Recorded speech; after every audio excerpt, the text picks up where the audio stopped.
What really happened with your host, Mike Rivero. You're listening to the Republic Broadcasting Network, where you'll find out what the Fukushima's going on.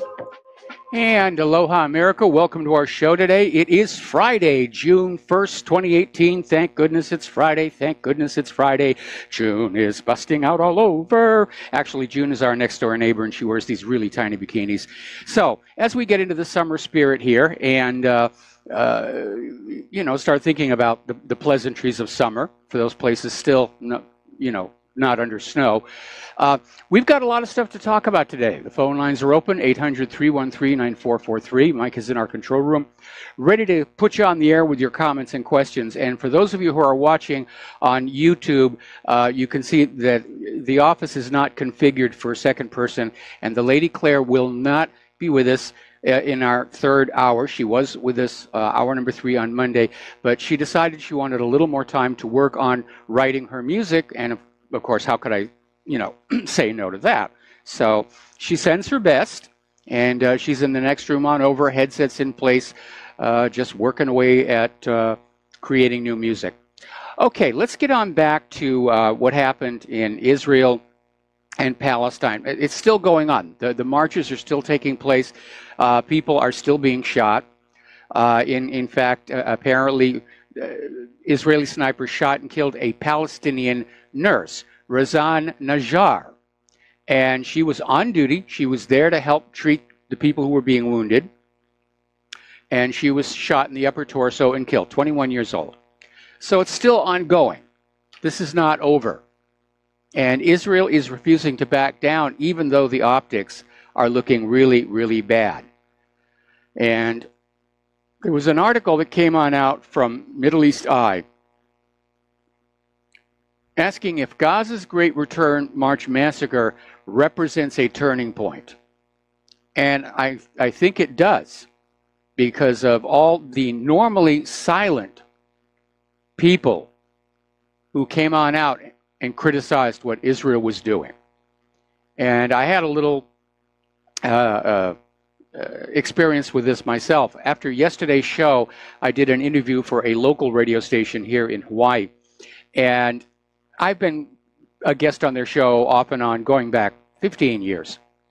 And in the past, very liberal radio station, very liberal audience, very pro-Israel. And in the past, anytime the subject of Israel came on up, we could count on a flood of phone calls about how Israel is good and Israel is a victim and it's all the fault of the Muslims and so forth and so on. That did not happen yesterday. In fact, we got a few calls that were very angry about what Israel has done. So the tide is turning. When this massacre first happened, I equated it with the Amritsar massacre in India, and I still hold to that analysis. People's eyes are now open, and they're realizing that all of this propaganda from the corporate media about how we must support Israel and Israel, the chosen people, and, criticism of Israel is anti-Semitism, and you don't want to be Hitler and the Nazis and so forth. It's just a big scam. It's a big lie. And people are no longer looking at the illusion that's been crafted about Israel. They're no longer being deflected by screams of anti-Semitism. They're no longer blinded to what Israel is because they think present-day Israel goes all the way back to the biblical Hebrews, which they don't. And people are objectively, honestly, taking a look at how Israel has been behaving all of these decades. And it's not a pretty sight. Americans are certainly taking a look at how Israel appears to have conquered our government. We're living under foreign puppet rule, and they don't like that either. Meanwhile, the Red Cross has sent surgeons and equipment to Gaza to basically set up a 50-bed surgical unit in the main hospital in the Gaza Strip. And this is vitally needed because following 2 months of violent Israeli crackdowns, the hospitals are out of supplies. Israel is stopping Gaza boats who are trying to take patients to seek medical care elsewhere. And no doubt the Gaza flotilla, which is still on its way in the Mediterranean, will be bringing much needed medicine, but they'll get turned back by Israel. And people are looking at this, and they're realizing that what is going on here is, despite the promises made in the Oslo Accords, Israel has basically turned the Gaza Strip into the world's largest open-air prison. It's a ghetto. And Israel tightly controls the borders. They only allow in enough food for bare survival. It's a controlled starvation. It's a slow-motion genocide. People are looking at that now. They're not going to cover their eyes and say, oh, I don't want to look at that.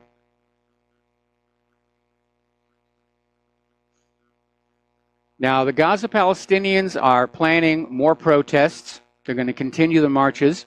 We put up an announcement on whatreallyhappened.com. There are going to be 2 more marches along the so-called security fence. It's a prison cage. Let's call it what it really is. This will be on June 5th and June 8th. Now, June 5th is the 51st commemoration of the Israeli invasion and occupation of Gaza, the West Bank, and East Jerusalem. And on June 7th of the same year, Israel seized control over Jerusalem's Old City. So they're going to be protesting and calling attention to that one as well. We're going to do a shout out now to our on-air affiliates who are just now rejoining the network. And to basically give you an idea of the mindset of the Israeli government, you have to look no further than a tweet by Israeli Energy Minister Yuval Steinitz, who said, let's just conquer Gaza and destroy it once and for all.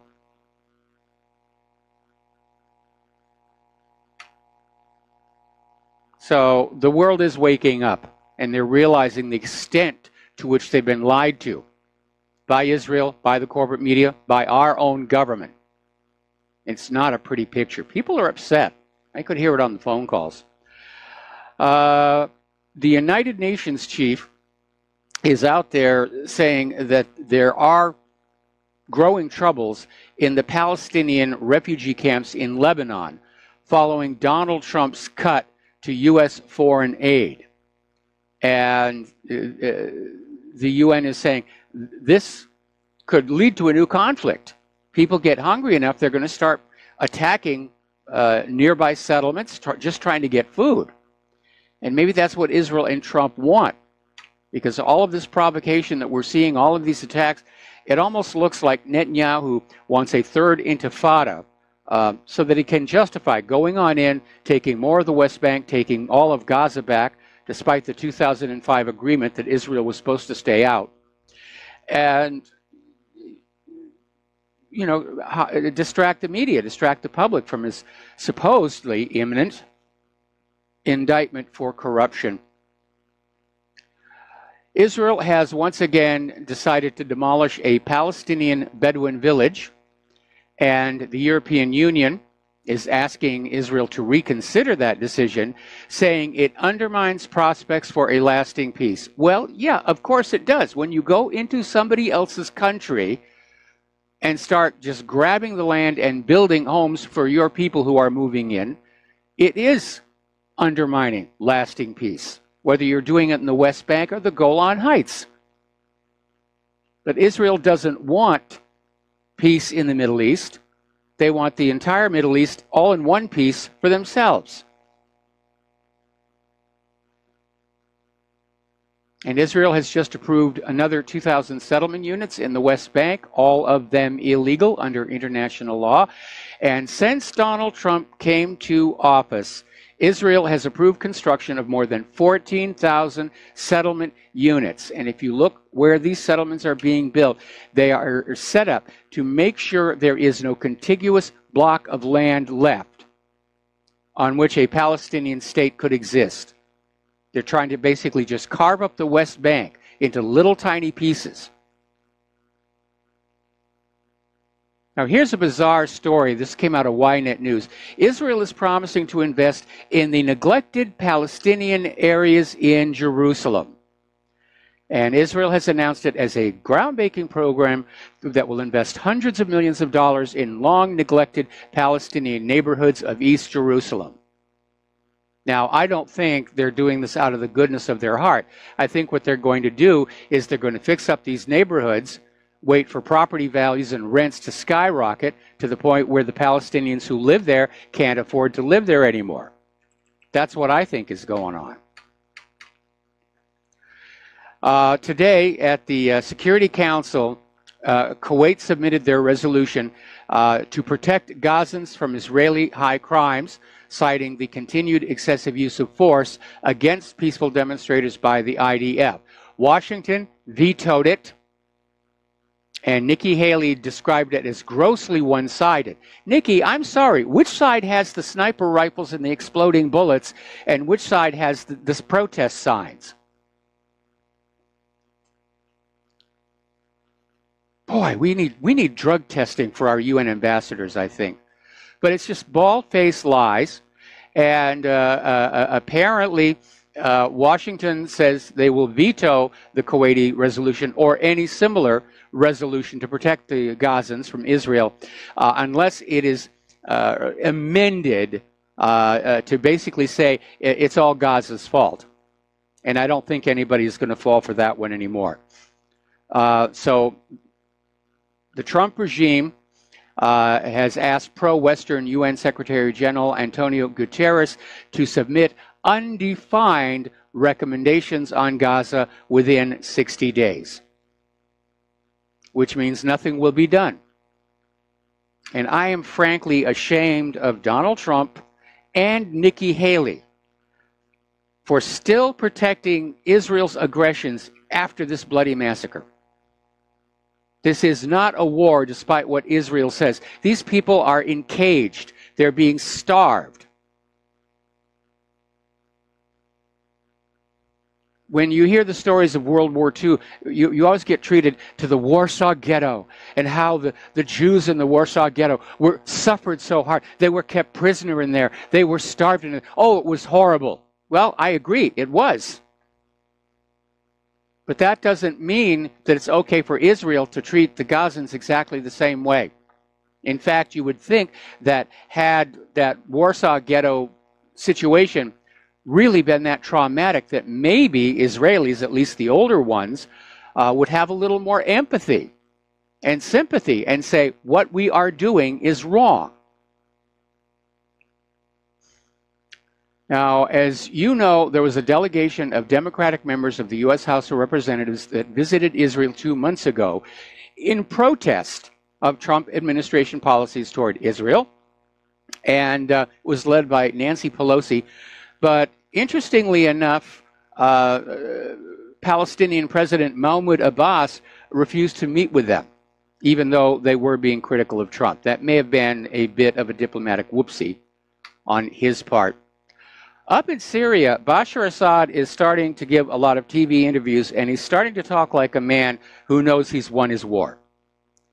And he did this interview with Russia Today and said the U.S. is losing its cards in Syria, which may be a mistranslation, but in context it's obvious. Yes, the U.S. has lost this one. And Washington and its puppets and phony terrorists tried and failed to destroy Syria, to take down their government, to regime change it.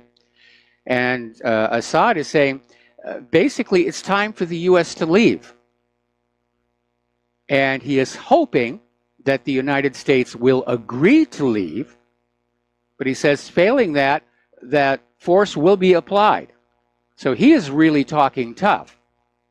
Now, during this same interview, Assad reiterated that there was at least one incident that came dangerously close to a direct military conflict between U.S. forces and Russian forces, but it was avoided.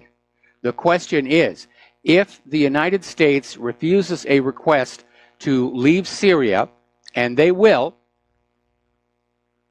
and they engage the Syrian forces, what will Russia do at that point? That is the $50,000 question. And from the way Assad is talking tough, he seems to feel Russia's going to come on in. So the situation is going from bad to worse. But I understand why the United States wants to stay in Syria. If they leave, it's going to be globally perceived as a military defeat. And that could derail the entire war agenda. It's the same reason they're up there still throwing money and people into Afghanistan. They may not be able to completely win there, but they don't want to have the appearance of losing. All righty, let's see. Am I still on the air, Mike? Because we just had a lost connection.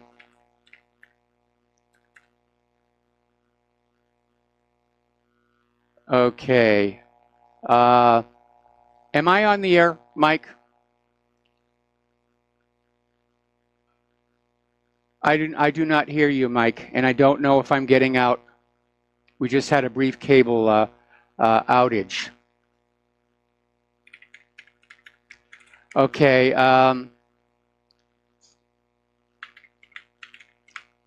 Is anybody there? Hello? Well, I'm going to keep talking as if I'm still going on out to... You're on the air. I am on the air. Okay. All right. Fine. Good. Oh, man, all this crappy technology. More about that later in the show. Okay.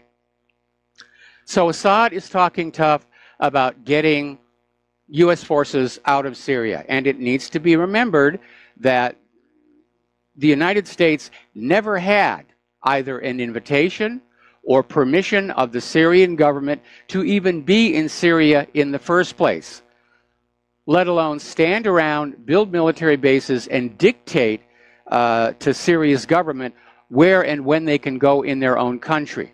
Like that warning yesterday, don't you dare attack ISIS.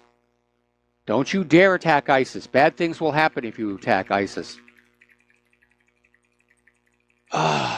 So, from the way he's talking, sadly, I'm afraid Assad seems to believe that Russia will in fact support him. Over in Turkey, relations there are starting to sour, and apparently Ankara is talking about kicking the U.S. troops out of Incirlik if Washington continues with its wrong actions in Syria. And Foreign Minister Mevlut Cavusoglu said that Ankara would go elsewhere for warplanes if the United States doesn't deliver the F-35. Well, knowing the F-35, Turkey would be wiser to go acquire warplanes someplace else. But this is the beginning of a serious diplomatic conflict, and all of this goes back to that U.S.-linked failed coup d'etat in Turkey some years back. So the U.S. government runs around the world playing all these little games, regime change, coup d'etat, and they mess up. They continue to mess up. The United States Air Force has started operating Reaper drones out of Poland. Now, the move was sparked because the base they have been using in Greece at Lanza Air Force Base needs some renovation. And whether the drones will leave Poland and go back to Greece after the renovation, that's a very important question. But they're out there flying reconnaissance missions with these drones and just playing with their little bit, their toys. They're playing with their very expensive toys that you all paid for. Over at antiwar.com, they're quoting U.S. Commander of the Europe Command, General Curtis M. Scaparrotti, calling for thousands more U.S. troops to be sent to Europe to deter Russian aggression. Talk about the pot calling the kettle black. Look at all the aggressions the United States has been carrying out over the last 18 years. Even a blind person could see the U.S. is the aggressor. Israel is the aggressor. None of these countries the U.S. has made war on attacked us. We were just told, oh, they have nuclear weapons, they have sarin gas, they think bad thoughts about us, they hurt their own people, they're evil, and the United States has a moral obligation to go on in and set things right, which has never happened. The U.S. trashes all these places. Okay, we're going to take a short break for some commercials, and we'll be right back with more of our show. Aloha, America. Welcome back to the show. It looks like we got our tech issues sorted out, at least for the moment. But our nation's infrastructure is becoming unreliable. Blackouts are more frequency, cable drop, internet drop more frequency. It's all coming apart here. Getting on back to the news here. Moscow has come on out with a report basically detailing subversive non-governmental organization activities in Russia and in other countries, and basically saying that these NGOs are covert operations for somebody or some agency that do attempt to meddle in other countries. And the Russian parliament has issued this report about how some of these NGOs meddled in the recent elections in Russia to try and get Putin out of office. And apparently they have a lot more evidence of U.S. meddling in Russia's elections than there is of Russian meddling in the U.S. elections here. Now, just at the start of the program today, it was announced that the summit between Donald Trump and Kim Jong-Un is back on. And this time we really mean it. And Trump made the announcement before he got on the helicopter to head on out there for Camp David. So the summit's back on, and people are wondering what's going to happen. Can there really be a meeting of the minds? Is there anything that the United States could do that would convince Kim Jong-un it's safe to give up his weapons of deterrence? And that's going to be really huge. Now, obviously, what the U.S. is offering is a security guarantee, which is utterly worthless, but they're also offering, to end the embargoes, to put a lot of money into North Korea to try and start building it up. And obviously, Kim Jong-un would be very happy to see that happen. The real monkey wrench, though, is going to come from other interested parties. The meeting is not likely to be just Trump and Kim Jong-un. There are probably going to be representatives from China, Russia, Japan, South Korea that are going to be trying to basically crash that party and say, this is what we want out of the deal. Meanwhile, Kim Jong-un has complained to the Russians over U.S. hegemonism. Yeah, certainly that's a very obvious conclusion, but apparently Kim Jong-un told Sergei Lavrov that he hoped to boost cooperation with Russia, which has remained largely on the sidelines in recent months as Kim has reached out diplomatically to the United States, South Korea, and China. So there's a very subtle message coming out of that. Kim Jong-un is saying that if this summit with Trump doesn't work out to his satisfaction, he's ready to pivot to Russia. Now that, of course, would be thrilling to the U.S. military-industrial complex. Oh, we've got more Cold War. We can sell more weapons to put on the borders with North Korea and just sneer at them. China's got a lot of patience with all that's been going on, and they've got to be very confused because on one hand, the United States is out there saying we need your help with North Korea, and then on the other hand, there's all this belligerence down there in the South China Sea. And now the United States is spending $250 million to upgrade its de facto embassy in Taiwan, a move that will absolutely enrage the Chinese government. And the renovated building will open on the 12th of June and may be overshadowed by Trump and Kim Jong-un's summit in Singapore. But China, I'm sure, is paying attention to this right now. All right, we're going to take a phone call. Chris in Washington State, aloha. Welcome to the show. What's on your mind? Yes, hi, Mike. I was calling a week or two ago. You kind of mentioned briefly about the Seattle head tax. Yes.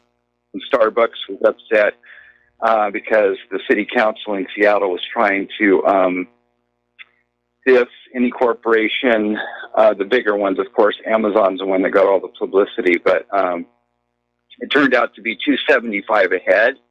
They wanted $500 initially, and I got the impression from your brief comment that, you know, they weren't sympathetic to the homeless problem. Yes. But what you have to realize is that the city council and the liberal policies in general have created a huge problem. It's probably one of the worst in the country of attracting homelessness and drug addiction based on other policies that they're having. And, I think companies and a lot of people are just sick and tired of them trying to, tax more money, no Yes. accountability. And it's really just over the top. And it's funny because a lot of the outlying counties, Pierce County. Chris, yeah. I got to put you on hold. Stay on the line. I'm going to come right back to you after these words from our sponsors. And aloha, America. Welcome back to the show here. We're talking with Chris in Washington State. We're talking about the controversy over the Seattle head tax, where large companies like Starbucks and Amazon are saying it's an inappropriate burden. The other side is they've got to get some money to try and deal with the homeless situation. And it does make these large corporations look like they're insensitive to the issue, which Starbucks tried to do a PR stunt where they're allowing the homeless to use their stores. That sort of backfired and started driving away paying customers. So Starbucks has already pulled back from that policy and said people can use the restroom if they're not buying something, but if their behavior is offensive or inappropriate, they can be asked to leave. That's the new policy. Anyway, so Chris, what's the latest you're hearing about this? Well, what's funny, what's starting to come of it is you've got those outlying counties around King County, which is where Seattle is, actually doing the exact opposite. They're out getting the word out that any company that comes and starts paying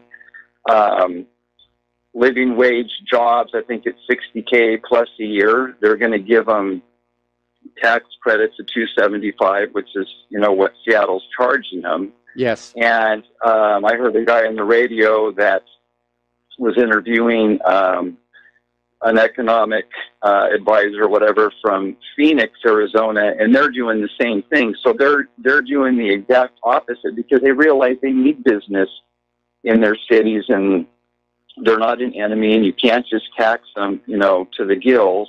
No, you can't. The fact that they're, and the thing is Mike, they get, I don't know how many hundreds of millions of dollars the city has already spent over the last 10 years. 10 years ago, they said, we're going to, take care of this problem, end of homelessness. It's only gotten worse. Yep. And all their policies just make other people from other, states say, we're going to go over there. They have all these free handouts. You can't even go downtown anymore without tents just lining the street. It's just so out of control. I live about 40 miles north of Seattle. I refuse to go down there. I don't want anything to do with that place. Yep. It's just, and there's drug addicts and needles and all the parks, and it's such so out of control. This deterioration is happening to all of our big cities like San Francisco. I mean, the tourism people down there are saying the city government has to do something because it is turning off tourists in San Francisco, and you're telling us the same thing here in Seattle. When you have a policy that, and this is literally true, is you can take your tent, you can set it up in a public park, school, field, down by the Seattle Center where the Space Needle is. There's a bunch of tents, and the cops don't do anything. In fact, you have 3 days. They could come and say, well, you're here illegally, and you have to give them a 3-day notice to leave. Yep. I mean, and they're totally breaking the law. But if someone like, a regular person jaywalks or, parks illegally for 10 minutes, heaven forbid, they're going to get fined in a ticket, and it's just ridiculous. It's like beyond common sense. It's crazy. Well, I mean, let's look from the other point of view. These are human beings, and they do. No, I get that. I get shelter, that. And they do need food. No, I understand all that, but Mike, you go down, I mean, I would say 50, and this has been done, this is 50% or more of those people do not want help. They're on they have Salvation Army, the missions. They are out there all the time saying, we have beds here, but if you're going to come stay in our beds, you can't drink, you can't do drugs. There's going to be some rules. You need to, whether it's job train, whatever. I mean, there's just going to be reasonable rules that this isn't forever. We're not just going to, support you forever. But, now their idea is, let's just have low barrier housing. So we're going to build all this public housing with all this money that we're getting. And there's zero rules. So in other words, anyone can move in there and they don't have to do anything for it. They don't have to change. So anyway, I realize what you're saying, and I'm not saying all homeless people are like that, but a vast majority, or at least a majority of the ones, that I'm referring to, they do not want to change. They like their lifestyle. They want to, do their drugs. They want to, it's a racket. And the thing is the city is, getting all this money, and it's become an industry just like everything else, the military, the farm, big pharma, everything. That's what it's turning into. A racket. So anyway, that's a racket. Yep, exactly. So I just thought I'd put that point of view out there. Well, I enjoy your show, though. Thank you very much here. I disagree with the assertion that a majority of the homeless are dealing with drug and alcohol issues. Some are, there's no question. But as I've mentioned many times, Claire and I are involved in 2 programs here locally where we, do the food distribution ourselves. We meet these homeless and hungry people. And yes, some of them are obviously on some kind of medication. But my perception is it was maybe a minority, maybe 1/5 of them.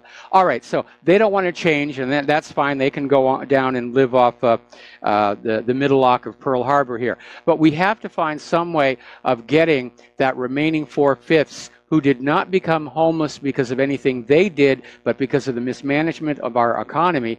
We've got to get them back into the system somehow. We've got to get their kids back into school. Or we're going to have another lost generation here. The reality is that if the U.S. government had not squandered all these trillions and trillions of dollars on all these wars over the last 18 years, we would actually have a real working economy, civilian economy. People would have jobs, and the homeless problem would be very, very small. But right now, it is definitely heading toward a crisis point, where at some point, the homeless are going to look around and say, wow, look how many of us there are. Let's just go over to the supermarket and help ourselves. And that's when things are going to get ugly. Anyway, Chris, thank you for the phone call. We're going to switch over to Steve in Massachusetts. Aloha, Steve. Welcome to the show. What's on your mind? Hi, Mike. I'll try to make it short and sweet. I want to talk about censorship and what happened to Roseanne the other day, how they booted her off the TV for what she said. Yep. And now you hear this lady, Samantha Bee, yes, turn around and saying, the C word to Ivanka. And I hear, people in the news calling for her head. But don't fall for that trap, She's getting an award from the Academy of Television Arts and Sciences for inspiring social change. Exactly. But we can't call for her to be canceled, because we'll be going against the very thing in which we're fighting, which is censorship. As wrong as that is, she shouldn't have said that, but she has the right to say what she wants, just as Roseanne has the right to say what she wants. Yes. But we can't call for her to be booted off the air, because that's the one thing we're fighting for is, to keep people on the air and have the freedom to say what they want to say. You may not agree, but... No, I don't think Roseanne should have lost her show over this. I think they were gunning for her because of her support for Trump. But this, the Academy of Television Arts and Sciences, talk about bad taste. You know, so soon after Samantha Bee comes on out with that tweet, and yes, under the First Amendment, she has a right to say that, but to then turn around and give her an award, that shows a complete lack of taste. Not that there's been a lot of taste in television these last several years anyway, from my point of view. But you know what? They're displaying who they really are, and it's really out in the open, and people are seeing this. And, you know, sooner or later, I think it's happened already. I think it's really going to kick them in the butt. You know, people are turned off by the double standards and the political correctness and everything that's been going on. Agreed. Agreed. Everybody, yeah, it's becoming so obvious. Yeah, exactly. Okay, that's all I wanted to say, Mike. You know, there's a lot of stuff that's going on, and yeah, you know, I don't want to tie you down with just that. No, there's a lot of stuff going on. I'm so glad it's Friday. I need a weekend. I need to walk away from this stuff for a weekend. And over the weekend, there's going to be so many things that are going to happen. Well, you know, everything. I can always power up the computer and log into whatreallyhappened.com, but barring something major, I'm probably only going to do a little bit on the website because I need to rest and I need to focus on Claire and helping her to get better now that she's finally getting some decent medical treatment.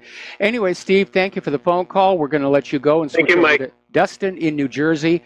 Aloha, Dustin. Welcome to the show. What's on your mind? How you doing, Mike? Fine. Hey, Mike, your caller from Seattle? Yes. Who called, people don't realize, you know why some of these people like turn to drugs and alcohol? Because they got nowhere else to go.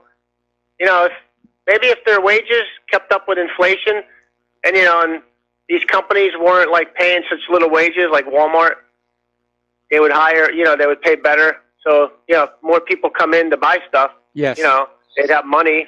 And you know how it works. It's a consumption-based economy, and it's not, you know, it hasn't been keeping up for a long time. So we're seeing the results of that, right? I mean, yeah. It's going to get worse. Yeah, the economy is, I mean, forget all the claims and promises made on the corporate media about how we added 800,000 minimum wage jobs last month. Those numbers are all rigged. Those numbers are all rigged.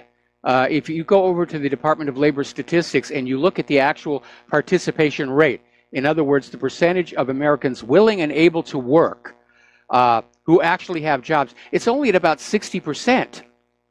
That means that 1/3 of the American people willing and able to work don't have jobs. And how they get from that to a 4% unemployment rate is the usual government legerdemain.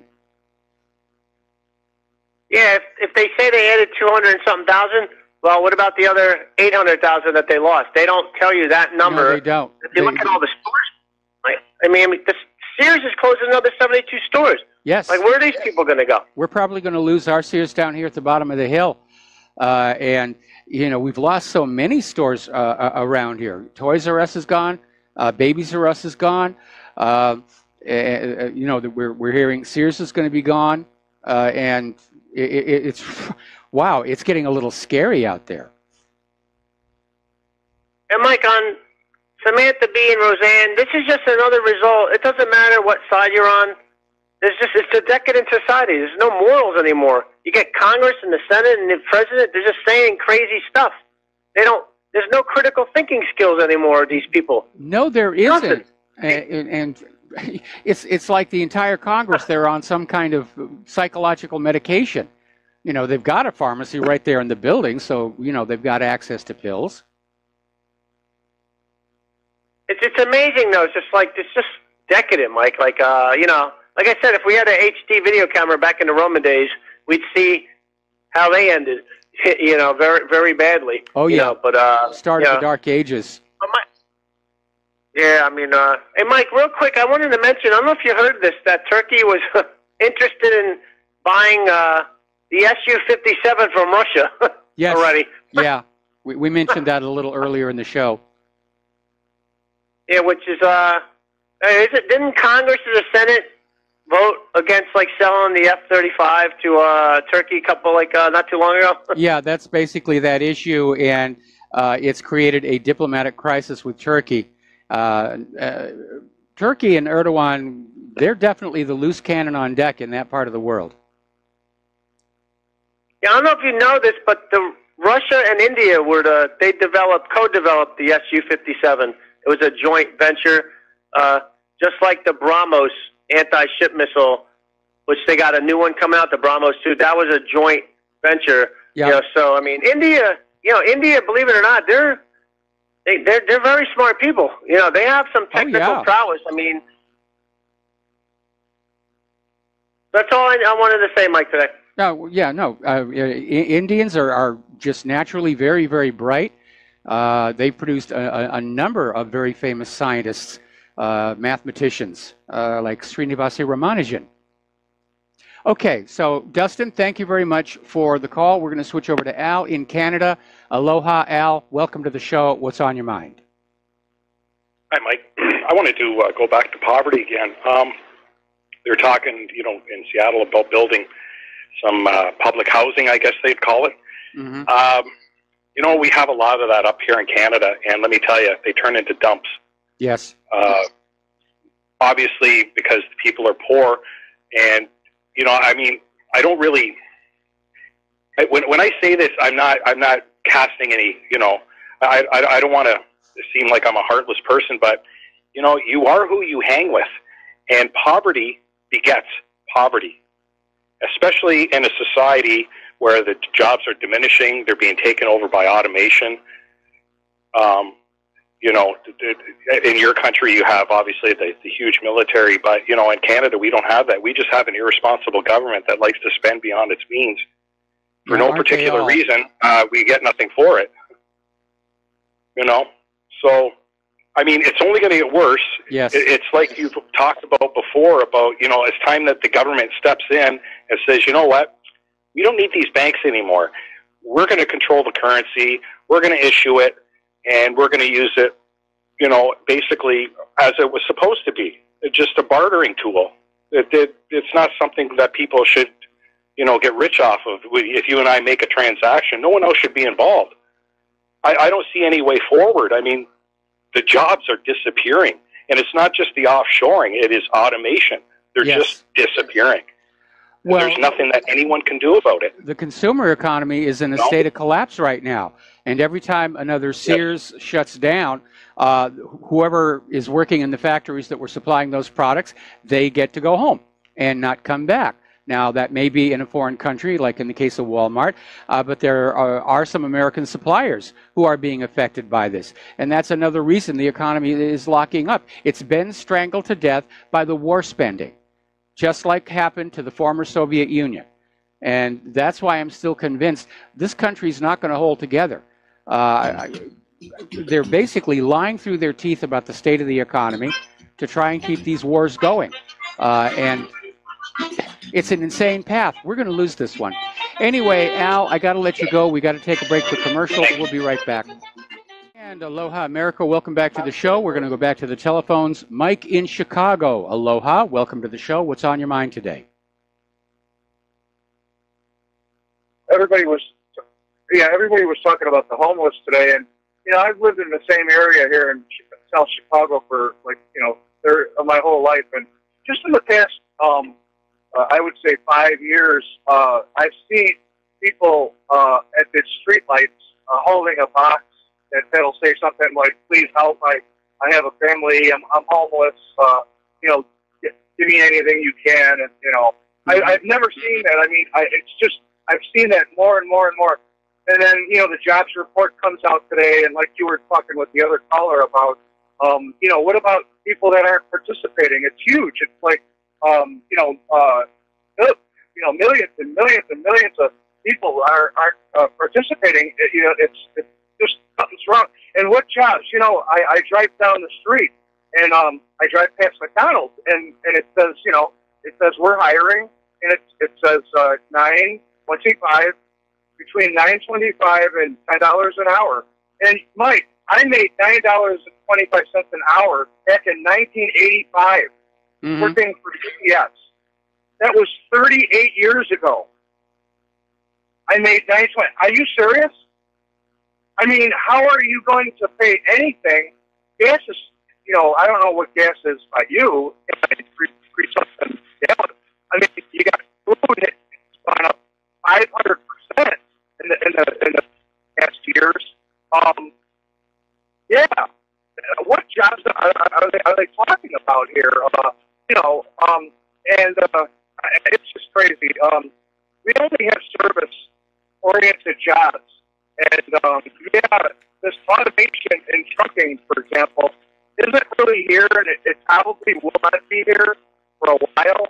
And at McDonald's, but I'm sure they want it because they don't want people outside of their corporate headquarters, moaning and crying about getting $15 an hour that nobody's going to be able to, pay for it. But you know what? It should be $15 an hour because, McDonald's, they're making a profit for their investors hand over fist, right?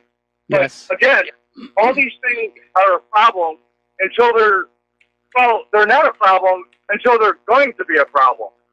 You see, the homeless problem and everybody's, consumer spending is, everybody's having a great time spending money.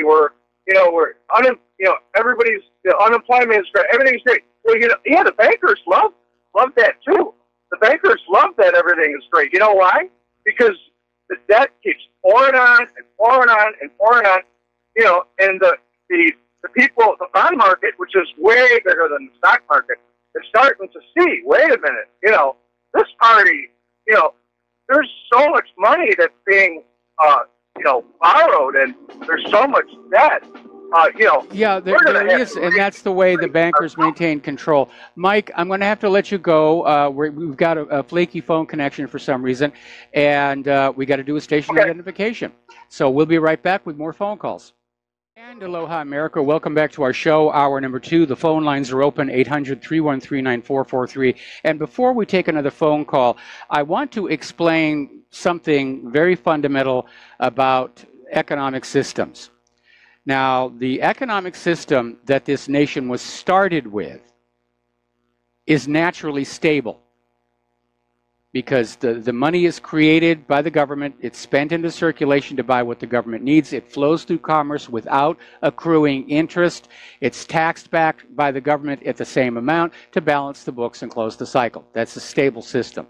Unfortunately, private central banking, where a bank gets to create the currency and then loan it into circulation at interest, is inherently unstable. And because it's unstable, it has to be guided in a good direction. And that is what the function of government is supposed to be, to regulate the banks to keep them from self-destructing.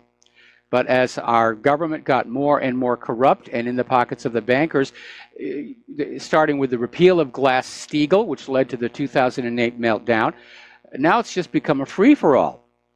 And that's why the economy is so out of control. All the wealth is going to the top. There's none of it coming back on down. That's why we have so many homeless and hungry people in this country. That's why the jobs don't exist. That's why there's no new investment in trying to rebuild America's factories, or hardly any investment rebuilding America's factories. Everybody at the top of this pyramid is just enjoying their fabulous wealth, and they take big stacks of bills and they wave it back and forth and think it'll magically grow by itself, which when you look at the way the investment market is set up, yeah, the money is just whizzing around in circles, and the sharp operators just know when to grab out a bigger chunk of it.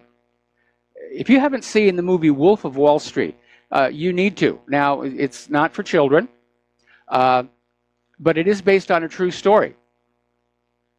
And it does show a lot of what that Wall Street culture has become. It's all about the instant gain, the big score, wild parties. And like one of our other callers was saying, there's no long-term thinking anymore. And I have this vision of an entire nation that is being fed so many psychiatric medications. They're literally drugging themselves into bad decisions that are going to wreck the country. Forget about Russian nukes or Chinese nukes or any of that stuff. Our nation's biggest threat right now are those prescription psychiatric medications, because so many people are on them, and so many of those people who are on them are in positions of control, and they're making bad choices on them. I think that's a real reason why this country seems to be run so badly right now. All right, let's go back to, let's see, Josh in Washington State. Aloha, Josh. Welcome to the show. What's on your mind?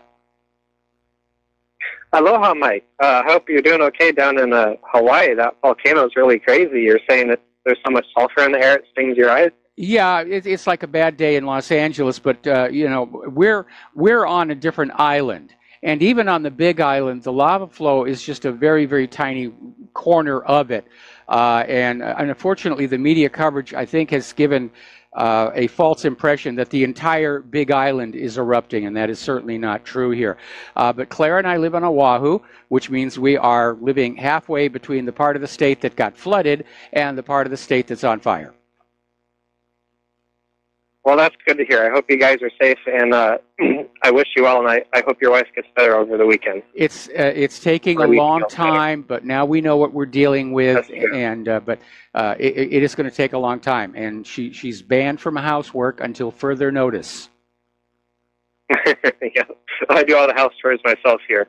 So yeah, what I wanted to talk about is, so I was homeless for, well, probably close to 8 years. And my wife comes from a background of, she was raised by a single welfare mom in a ghetto in St. Louis. So I got a lot of firsthand experience. A lot of the callers you had that responded to that guy in Seattle, kind of what I was going to say, I can confirm a lot of what they said. It's a mentality, and it's reinforced by people that don't understand what it's like not having a roof to go to at night. It's terrifying. And it really perpetuates, like the stuff in Seattle. I'm up in Washington too. I'm from the west side, but I moved over to the east. Okay. And it perpetuates, like a lot of the stuff the Democrats try to do, just makes the poor people feel like they're not human beings and they're not worth anything, and it perpetuates it. Because yeah, they try to give them free stuff, but they don't give them any purpose, right? So let's give you here's very important as a human being. And that's why a lot of those people turn to drugs and just give up. And I can say this firsthand. I saw it when I was at a homeless shelter. It's because they're not given a purpose, right? Yes. So if you really want to help those people, you need to give them somewhere to stay and food. You don't, if you keep the current mentality and you take that away, they're going to do something like you described earlier of, well, we have nothing to lose, so let's go steal this rich guy's stuff. Yeah. Right? That's not where you want to go. You want to keep giving them that basic support, but you want to also give them purpose. Probably a simple thing I can think of is they can help the community with like roads and public work. That's a great thing to do.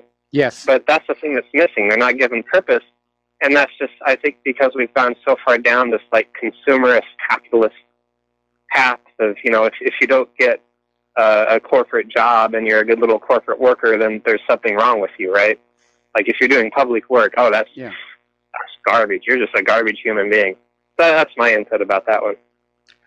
Okay, well, thank you very much for the phone call, and we're going to do a shout out now to our on-air affiliates rejoining our network. And we've got one more caller on the line right now, Pat in Fort Worth. Aloha, Pat. Welcome to the show. What's on your mind? Well, you pulled my chain when you were talking about Sears.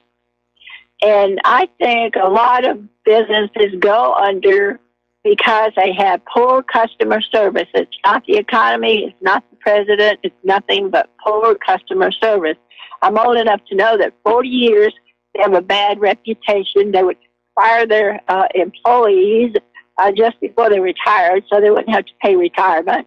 Yep. And they, you remember, and they wouldn't take you off of credit. When you pay off your bill with them, which they, try to get you to buy by the month, and they wouldn't take it off of your credit report. You had to fight to get it off when you get it paid for. And things like that. Didn't they used to have a motto that said the customer's always right? Well, I think what you're talking about is not confined just to Sears. We've been hearing stories about all kinds of companies engaging in this very immoral, unethical practices, but they're driven to do so by the economic realities of diminishing revenues and pressure from the stockholders for more money. Well, I think I would take my choice with what's right. Everybody wants to agree with do what's right, and I agree. This country is built on Christianity, and God's still watching, and it's a very scary thing not to fear cheating people like that. And as far as homeless, I live in a homeless neighborhood. I've tried and tried, but basically they will steal anything you give them, sell it. They're on drugs, they're on alcohol. And that doesn't mean you throw them out, but on the other hand, you can't live with them. You can't live with situation. It's a difficult situation. Now, what I am wondering, like in places like Seattle, why the police are not delegated to finding where these homeless people are acquiring these drugs, because obviously it's happening right out there in the streets. And if they could cut off the flow of drugs, that might work to get some of these people back, get their lives back together. But I think Seattle, and for that matter, San Francisco, Baltimore, Chicago, undermines the fact that you cannot tax a society into prosperity. It doesn't work. You have to allow a society to become prosperous by its own labors, and then be reasonable with the taxation. But taxes are out of control in this country pretty much everywhere, and people, they just don't have it anymore. And for Trump to be out there with his tariffs, which are another form of hidden tax, and Seattle with their head tax, people are running out of money. And I'm not surprised to hear that.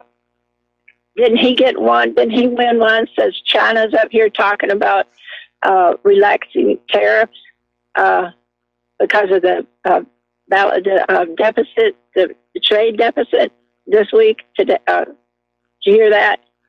No, I missed that one. But the last word I have is, Trump made some sudden last-minute changes on his tariff plans, and he's succeeded in angering a lot of our trade partners all at once. Anyway, Pat, thank you very much for the phone call, and we're going to let you go. Switch over to Dennis in Florida. Aloha, Dennis. Welcome to the show. What's on your mind? Aloha, Mike. You touched on one of my sensitive subjects, which I think is like the linchpin in all our problems, which is money. Mm-hmm. I call it, money. I mean, the central banks and the Federal Reserve have learned a way to create wealth or money based on nothing, correct?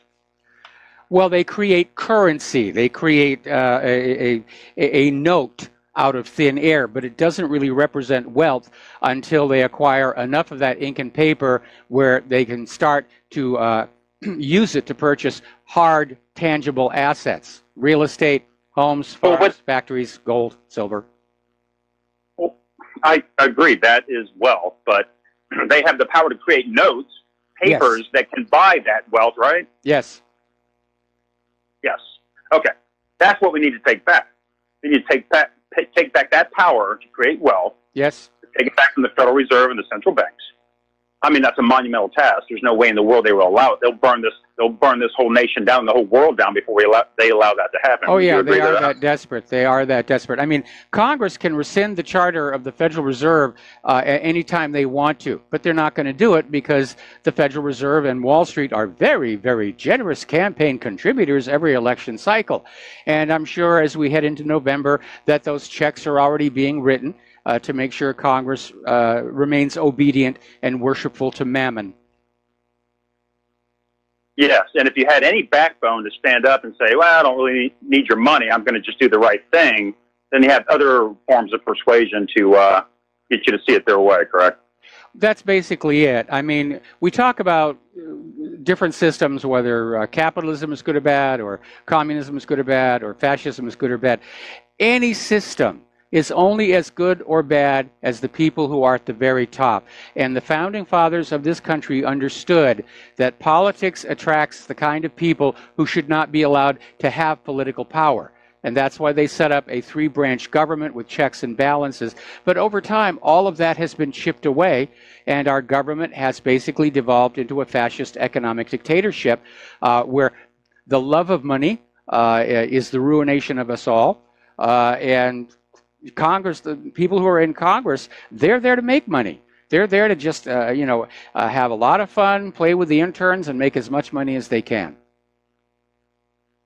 I think there's a darker side to all that. I mean, yeah, they're allowing themselves to get paid off or whatever, but and I'm sure maybe there's a few that go in trying to change the system and do the right thing, but we all have our. There's all kinds of ways to get to people. I mean, and I think it's a dark side that we fight. I think it truly is a good against evil. I'm kind of agnostic Zen Buddhist. I don't believe in a old man looking over his counting our sins and this and that. But there is a true right and wrong, I think, to every decision you make in your life. This whole world, we have so much potential. There's so much goodness in this world, but we let it be run. We allow it to be run. We have to take responsibility for these things that happen because we allow it to happen. If we really had the backbone and the motivation, we could turn things over, but not that it would be easy, of course. But, yeah. That's all I wanted to say, and I appreciate your show. I like listening. I don't always agree with what you say, but you have a great spirit, and I appreciate it. Well, thank you very much here. And, of course, anybody who agrees with me 100%, seek help right now, quickly. You need to understand there's actually a mechanism in the Capitol in Washington, D.C., that basically locks out people who would want to do a real, honestly good job for the American people. And every election cycle, there are always going to be the first-termers, the people who've just been newly elected. They're coming on in, and they get stuck on these irrelevant committees. And there is a consulting firm in Washington, D.C. that simply keeps tabs on all of these first-termers to see if they're going to go along with certain agendas. And because these first-termers are now in Washington, D.C., they're not able to fundraise back in their home district as much, and that makes them more dependent on acquiring corporate funding. And so anybody who's in Congress who's trying to do a really good job for the American people, and it threatens some corporation's agenda, like the vaccine makers, they're not going to get the corporate money for re-election. They're going to be a one-term member of Congress. And that's literally the way it works. Washington, D.C. has protected itself from the possibility of a do-gooder getting on in there. And I think that's why they were so angry at Trump's victory. Although why they're still angry at him, I do not know, because Trump is giving them pretty much everything that he wants. All right, we're going to take one more phone call, then I got to close the lines because I'm way behind on my talking points. Laura in Michigan, aloha. Welcome to the show. What's on your mind? Hi, Mike. I wanted to say, you're talking about the Wolf of Wall Street. Yes. I know the lead character is played by Leonardo DiCaprio, but in real life, the Wolf of Wall Street was one of our chosen tribal people who are willing to swindle anybody and lie, cheat, and steal to make money. Well, it certainly was in his case. Pardon? It certainly was in his case. Yeah, right, exactly. I just want to let everybody know it wasn't the little white guy that did that. It was a tribal person. Also, to the man who said 40 years ago he made $9, that was probably good wages back then. Yeah, I mean, I remember when I was a kid, my first car, first car was a Volkswagen Beetle, and it cost a grand total of $100. And it was mostly black with 4 different colored fenders. And I loved that car. I think we're all very fond of our first car. And it actually had low mileage, and I did a little work on the engine. I got it painted, and the car was great. And then this Chevy came across the divider on Azusa Avenue and murdered my car. And the paramedics were amazed that I was standing when they looked at the wreckage of that car. But can you imagine being able to buy any kind of a car today for $100? Claire and I got a Safeway. The bill for a bag of groceries is now over $100. and that devaluation of the dollar is another way that real wealth is stolen away from you. So right. My husband and I have been married 47 years, and when he first got out of the service, he started GM for $4 an hour, and we were able to buy a house. So we bought a brand new Chevy Impala. That just shows you how the money is lost its. It's not worth anything anymore. Yeah. It's not that the wages are low. It's that the money isn't worth anything. Oh, absolutely. Absolutely. Right. I mean, $4 an hour at GM, so that's how he started. So the other thing is, I know a lot of people, this kind of messes up the figures on unemployment. There's a lot of middle-class people now that work for cash. Mm-hmm. They're tired of paying taxes and everything. And so I can get anything done that I want as long as I pay cash for it. I have people paint my house and whatever. They all take cash. Okay. They do not want to turn it in to pay taxes.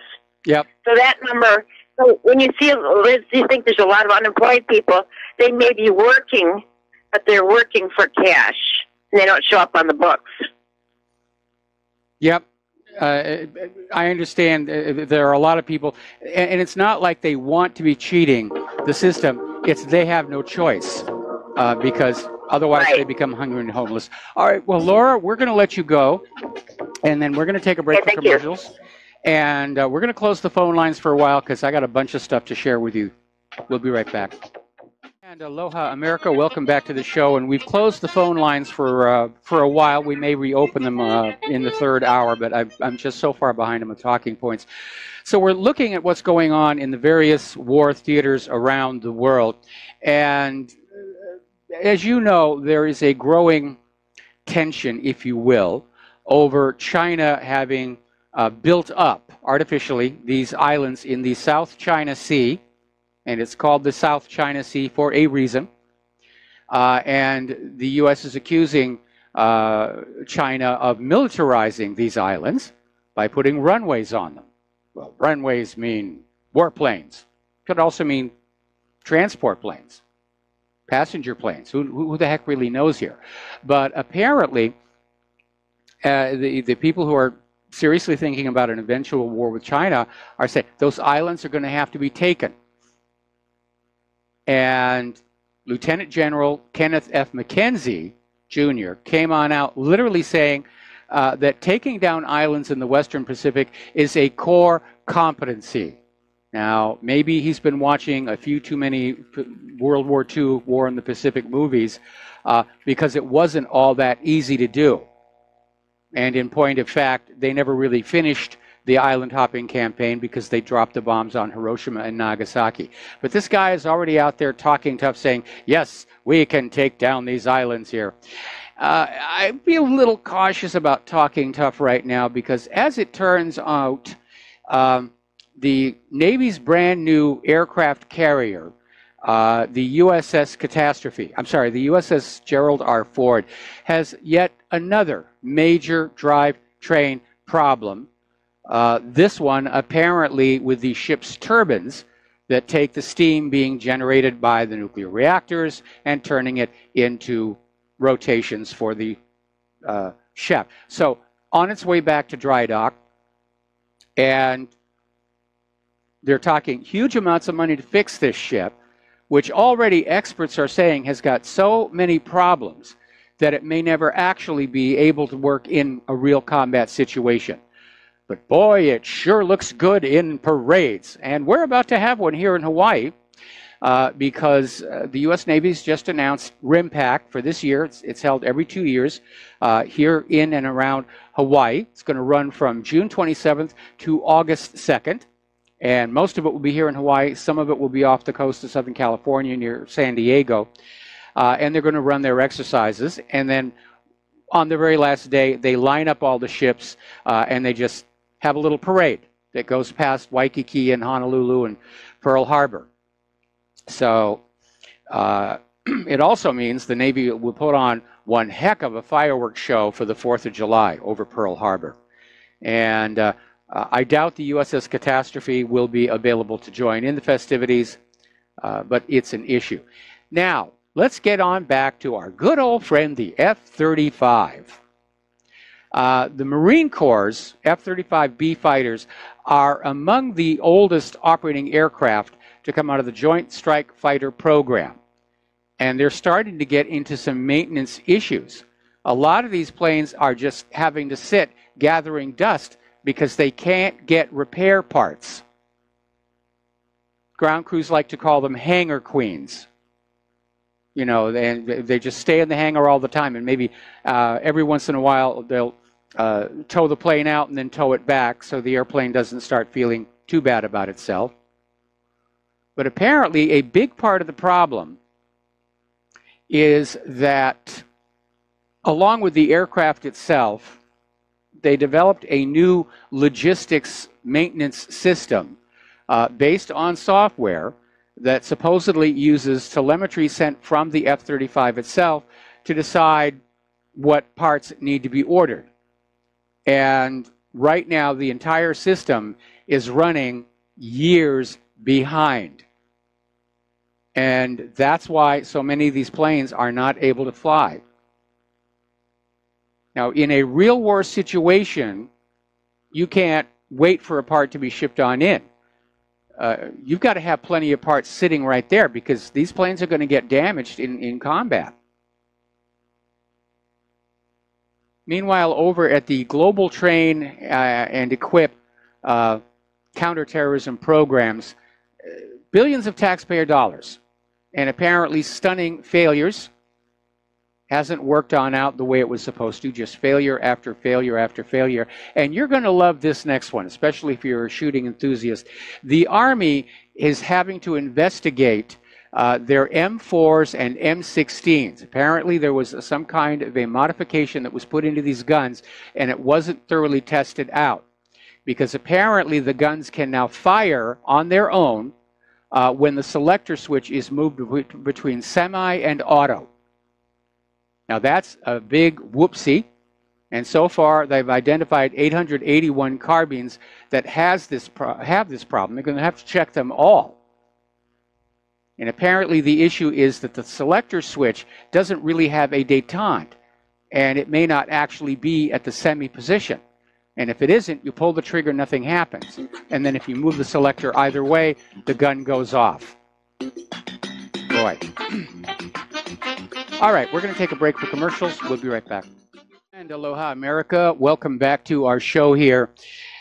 If there's one thing that can be guaranteed to be forever, it is that anybody connected with military anywhere always has their hand out for more money. We need to have more troops in Europe to deter Russia. We need a bigger tank. We need more airplanes. We need more rockets. We're after 18 years of war, we're running out of stuff. We need more of your money. And if you remember the original Cold War, which so far this kind of qualifies as a repeat of, all that money went into all those weapons, which ultimately wound up not really doing anything. The threatened invasion by Russia never happened. By the Soviet Union, I should say.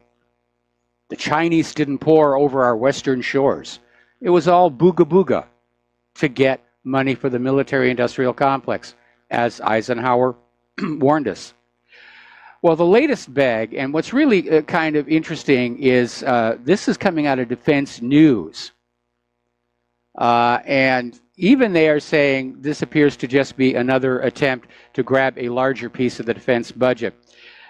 And the gist of the article is that despite the vast sums of money spent on the military by the United States, defense and aerospace companies are claiming they're at risk of falling behind other nations like Russia and China.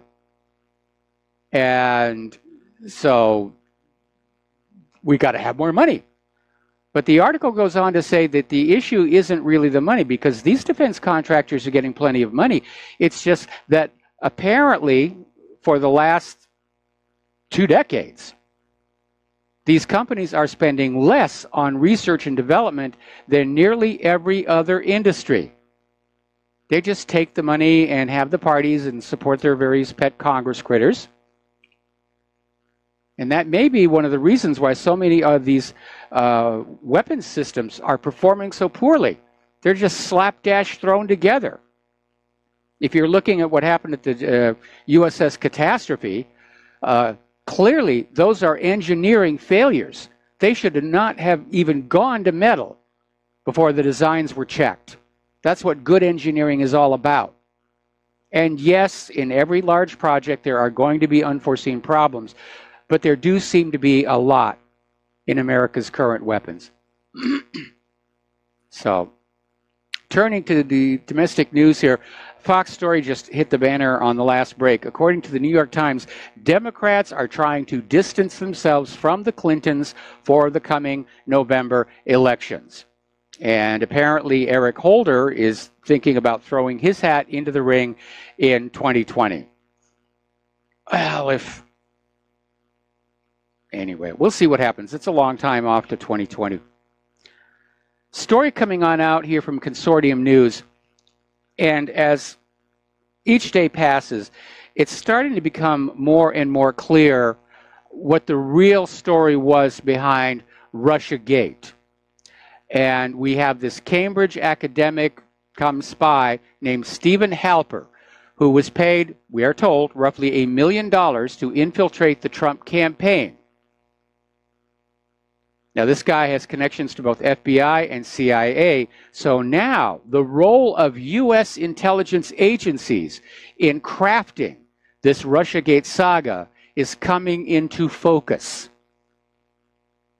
Now, we know that Halper actually tried to entrap some of the Trump people into compromising meetings, and it didn't work. But apparently the intelligence agencies initiated reports that Donald Trump was colluding with Russia. They nurtured them and helped them grow, and then they spread the word to the press and key government officials. At one point, it's been reported, they tried to use those reports to force Trump to step down prior to his inauguration. I'll bet that was a wake-up call. So this was all ginned up by the spy agencies. The spooks are spooking themselves. Now, the Russia probe to date has cost taxpayers $17 million since the appointment of Robert Mueller. And they got some indictments on procedural grounds. He indicted some Russians who want their day in court, and Mueller's already stalling on that, which tells us he doesn't really have anything behind the indictment.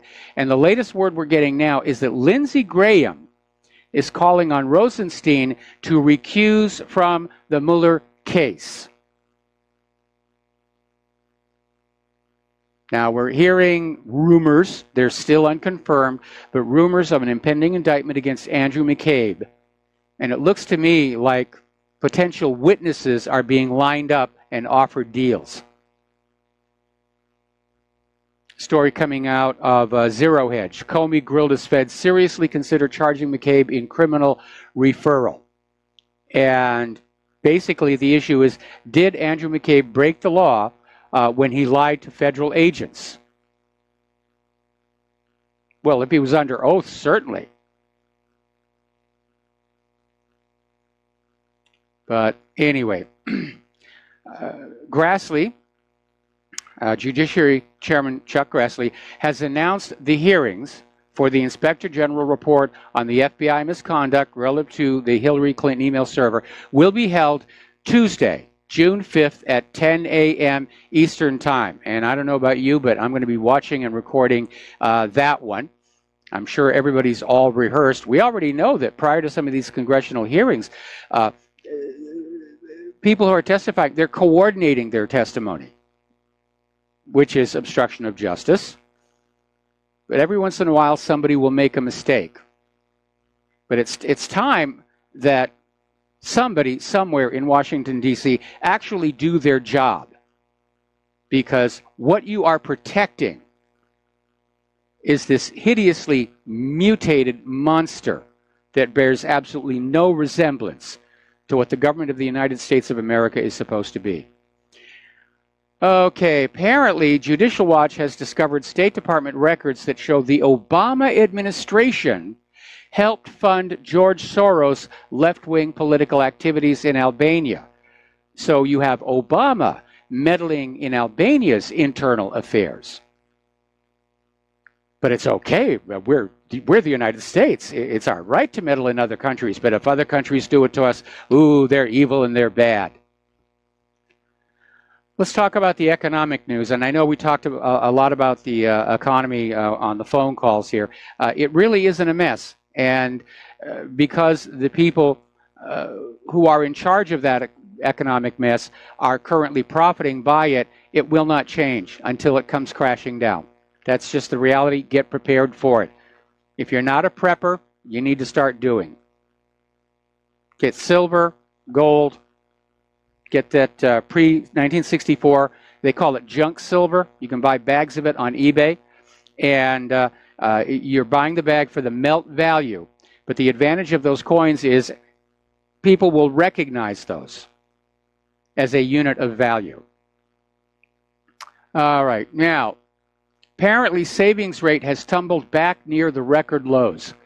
People aren't saving for a rainy day anymore. And apparently there's a lot of concern over at the Federal Reserve that there may be a return to the financial crisis. Personally, I don't think we ever got out of it. I think it's been one gradual decline since 2008, and it's all being patched over with TARP and quantitative easing, rigged stock market numbers, rigged inflation numbers, rigged employment numbers. You look out on the streets, you look at the vast number of homeless and hungry, you look at the collapsing infrastructure, the retail vacancies, all these stores going out of business. You can't tell me that this economy is doing well.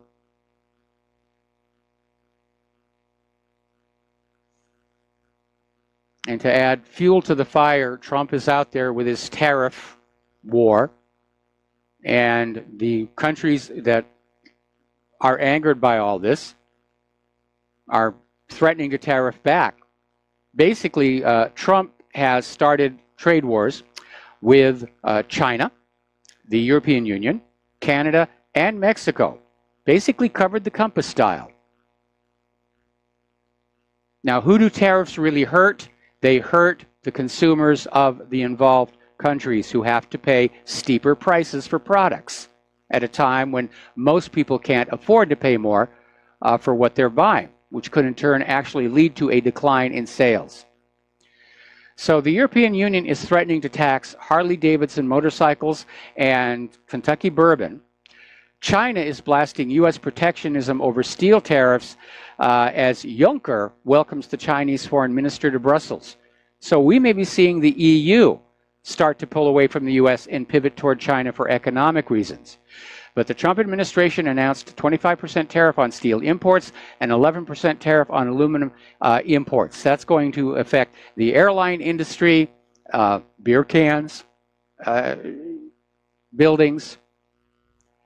And despite discussions of this earlier in the week, Trump has not chosen to accept Canada and the European Union. And this has made a lot of people very angry. Now, part of the problem is that Trump is waffling. And this is angering people who are saying, we thought we had this deal, and then all of a sudden it's gone. And that also is going to make negotiations in Korea a bit trickier. But Canada is imposing billions of dollars worth of countermeasures. Mexico put duties on food, steel, and the European Union is vowing its own retaliation. And I saw on Fox News they had a list of some of the things that are now going to be more expensive for you to buy because of the trade wars here. Let's see. Canada is proposing to impose tariffs on American products, including steel, yogurt, coffee, maple syrup, which is kind of weird. Why would anybody in Canada buy U.S. maple syrup? Pizza, aftershave, kitchenware, toilet paper, mattresses, pens, boats, and kegs. And they're testing our tsunami / incoming missile siren out the window. The European Union has gone over and filed a case with the World Trade Organization against Donald Trump in retaliation for the steel tariffs. So this is going to get ugly. This is going to push important allies away from us. And what's going on over there, and this is coming from SCMP.com, there appears to be a war inside Trump's trade team. They're not all on the same paper. And they're arguing back and forth, and they're trying to influence the boss to their particular point of view. And that's why the trade policy is so chaotic. And the same mechanism is probably why we're seeing our foreign policy so chaotic. Donald Trump, as president, was supposed to come into the Oval Office with his policies on these various issues and then bring aboard advisors who were basically towing the same line. And they may have corrections and adjustments. But Trump has surrounded himself with people who are just polar opposites on these issues. And he's getting dragged back and forth. And it does make him look like a weak leader. And worse, all this confusion is causing a lot of angst around the world, various markets here. Now, investor Jim Rogers is out there predicting that the U.S. dollar will lose its status as a global currency by 2030. Actually, it's lost most of that already. And he says Iran is building an alternative. So is China. So is BRICS. People do not want to be under the hegemonic domination of the U.S. dollar anymore. And the U.S. wants to return to Bretton Woods. That's one of the reasons for all these wars. So let's talk about oil. Already there's talk about more sanctions on Iran oil. That'll push up oil prices. And in answer to that caller who asked me earlier today, right now we're paying about $3.90 a gallon at the pump. And it's a little bit more than the mainland. We actually have our own refinery here on the island of Oahu. It's over there on the southwest. But everyone's expecting oil prices to go up between a shortage created by an embargo on Iran. The summer always grab more money, summer travel season here. But if you really look at it, Russia and the Saudis are really able to call the shots here because Russia exports a huge amount of oil, so does Saudi Arabia. Now, the U.S. does export oil, but they're operating by themselves. If Russia and Saudi Arabia decide to align together, they can set the price of the oil. And this would be a perfect opportunity for them to retaliate against all the damage both those countries suffered from that earlier attempt at an oil price war initiated by the United States that backfired rather horribly. Because unlike Russia, the U.S. economy is not resilient. We are very heavily dependent on the oil revenues. So, getting back to the retail apocalypse, sales at Sears have fallen for 26 quarters in a row. More stores are closing. And they're saying, is it the end of the line for Sears? And I'm hearing a lot of people say that. And again, it's another iconic American retailer that has fallen victim to this wartime economy.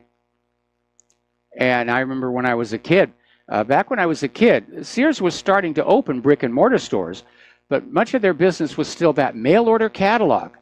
And oh boy, every year we waited to see that catalog and all the wonderful things that were in there. Send in an order and just camp out at the post office, waiting for that package to arrive here. Well, those days are gone, and the consumer economy is in free fall. They won't be the last to go. They absolutely will not. At some point, there's going to be an invisible line crossed where people are going to have one too many nearby convenience store close, and they're going to blink their eyes open and realize it's just a void out there. and they're finding they're going to have to drive further and further to get basic necessities. We're going to take a break for commercials. We'll be right back after these few words. And aloha, America. Welcome back to the show here. And there's one part of the economy that's doing really well. That's over in Colorado. And apparently last year they produced and sold 500 tons of legal marijuana.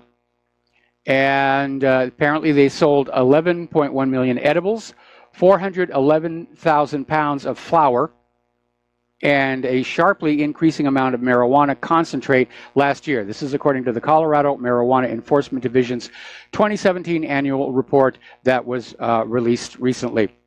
So, good reason to live in Colorado. You can get mellow. Over in Italy, apparently the coalition that was being formed by these two parties finally got back together, and the president of Italy's veto over the coalition government came down to a single person, the choice for finance minister. And so the two parties, the Five Star Movement and Lega, picked somebody else. The president said, okay, we'll go with that. So now Italy has a new anti-EU populist government, and they're going to crack down on the immigration problem. They're going to cut taxes. At the moment, they're saying they're going to stay in the euro, but that could change. And I imagine up in Brussels, they're trying to figure, how are we going to stop this? Because it is going. And over at Sputnik News, they were talking with professor of politics at the University of Salford, Martin J. Bull, who says the general level of revolt against the establishment is rising in Europe and the United States.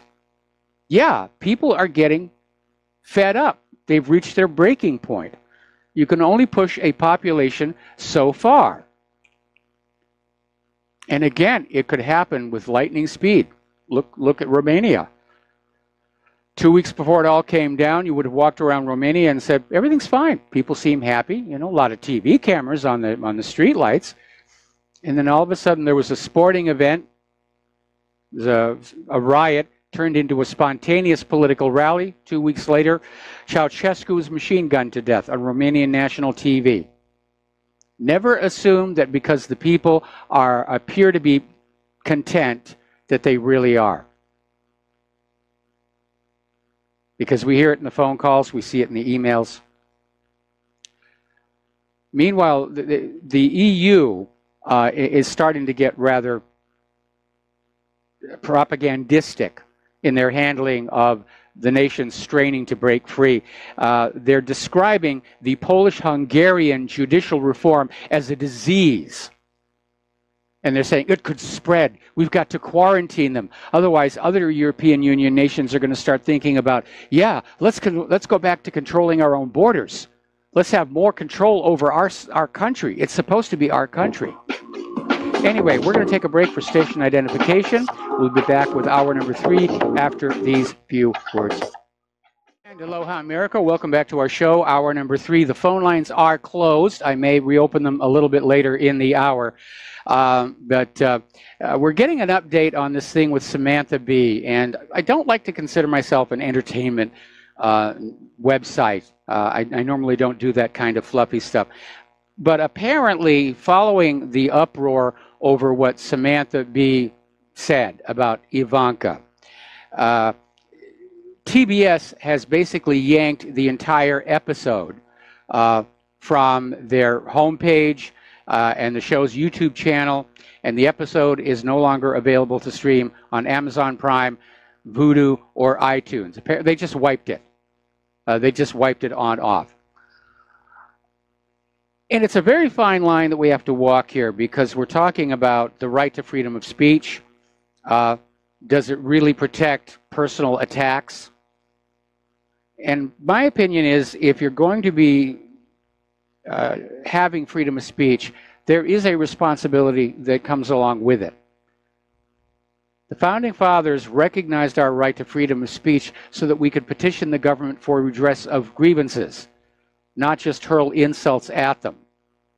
Now, I'm not shy about saying that Donald Trump has been a tremendous disappointment in terms of what I was expecting him to be doing as president.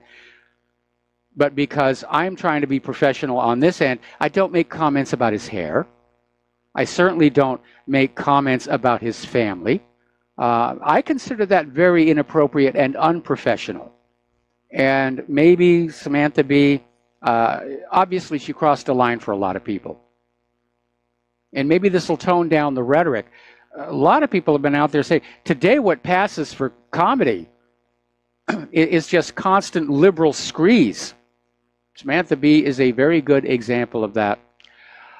Over in Spain, there's been a bit of an upset. Apparently, the Prime Minister Mariano Rajoy was kicked out of office in a no-confidence vote, paving the way for socialist leader Pedro Sanchez to take power. Apparently, there was this huge corruption scandal, and Rajoy is now out of a job. And apparently, it's a huge scandal. 29 officials have been jailed for taking bribes from businessman Francisco Correa, with one of the party's former treasurers jailed for 33 years over the affair known as the Gürtel case. Now, what this will portend for Catalonia's desire for independence remains to be seen. Rajoy was obviously dead set against it, and we'll see if the political climate is going to change. All right, we're going to go ahead and open up the phone lines now because I'm caught up on my talking points here. Let's talk about our volcano because it is volcanoing all over the place. And we've had 46 earthquakes at the Kilauea crater in the last 24 hours. Now, the worst quake swarm was 270 quakes within a 24-hour period. So this thing is still going on. The lava is getting hotter and hotter, and that makes it more liquid and able to flow faster. That's the bad news. The good news is there's an upper limit on how hot lava gets, because it is basically magma from inside the Earth, and the magma has a maximum temperature of about 2,000 degrees. And so basically the temperature of the lava has peaked, and it does indicate that what is coming up out of the volcano does represent actual magmatic chemistry. So the volcanologists are all over the place taking samples. Got people flying in from all over the world, volcanologists, who are getting permission to go examine this. But people are still very concerned about this. They're concerned about large boulders coming out of Kilauea. They're concerned with how rapid the lava is starting to flow because it is so hot. So the mayor of the Big Island has issued a mandatory evacuation order. And this is for Leilani Estates. She's saying, get on out. If you do not get on out, they are going to send the police house to house. Anybody who's still in their house will be arrested and taken away by force.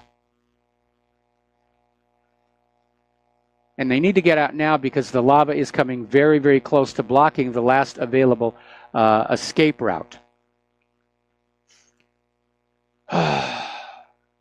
Interestingly enough, the gun grabbers are still out there talking about, oh, Parkland this and Columbine this, and, you know, it's a killing spree out there.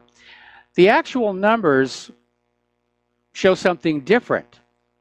The United States is at a 50-year low on gun homicide rates. But because the liberal media keeps playing up these school shooting stories, people are getting the mistaken impression that this is a national scandal and a crisis. No, it isn't. It's a PR campaign to get you to surrender your Second Amendment rights. All right, we're going to do a shout out now to our on-air affiliates who are just now rejoining the network here. But again,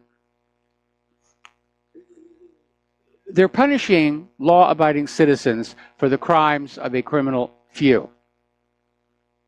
And if you really think about it, the gun grabbers' approach to guns makes about as much sense as saying, well, there are some drunk drivers out there, therefore we have to ban cars for everybody. Obviously, it doesn't make any sense whatsoever. And yet that's their approach for the gun problem. Yes, there's an occasional nut who's out of his mind on prescription psychiatric medication, and he shoots up a school, and therefore we have to take everybody's guns away. It's not really realistic. It's just the liberals are very concerned that they're not going to be able to complete their political agenda if there's a very armed and angry population getting ready to fight back, which is what that Second Amendment is really all about. It's not about hunting. It's not about target shooting. Those were activities essential to the colonial lifestyle. When the Founding Fathers wrote about militia, they meant military-style weapons. And the Supreme Court has actually upheld that the American people are granted, or rather, the Second Amendment recognizes the right for the American people to carry the same weapons as the uniformed services do in order to deter tyrannical government. All right, let's take a phone call. Mateus in Canada, aloha. Welcome to the show. What's on your mind? Hey, Michael. Hope you and your wife have a good weekend before I forget to say that. Well, we're still getting into it. You could graph. Yep, still getting into it. I just finished work for the week, so that's my weekend started just now. Hey, you could graph two charts overlapping each other, and you'd see this obvious correlation between degree that the citizens are armed and the degree that they're overtly, like, obviously being abused. And the Palestinians are very, very lightly armed. Yes. And heavily abused. The Canadians are not as well armed as Americans, and we're being screwed around a bit more than you guys. Like, we pay higher taxes and higher gas, and we've got more censorship on speech. You guys are better armed. You've got a bit more freedoms. Switzerland, you know, or Sweden or Switzerland, one of those two, is more armed, and their governments are less abusive. So it's just it's a complete associated graph. Oh yeah, that's been well documented, along with the fact that if you look at the relationship between private ownership of firearms and crime, you will see that the more armed the law-abiding population is, the less crime there is likely to be. That was illustrated in Kennesaw, Georgia, which I think about 8-9 years ago passed a city ordinance requiring every single home to have a firearm in good working order, and crime dropped by 88%. And you contrast that with places like Chicago, which are held up as the model for gun control, and the murder rates are just right through the roof. Yeah, that's a good teaching example of that, when that law was passed. Yeah, on a different topic, I'm going to give credit to David Icke for this idea. He is pointing out that if you have a McDonald's head office in one continent, say, and then they put out a special, that all the different countries with McDonald's in them, they all have the same special go up at the same time. And that's because there is central control. And now, now when you look at all these international policies going on that all come out by huge coincidence at the same time, for example, open borders, promoting GMO, banning the labeling of it, promoting vaccines and suppressing information about possible risks, pro-gay, anti-white male, pro-abortion, disarm population, political correctness insanity, and on and on and on.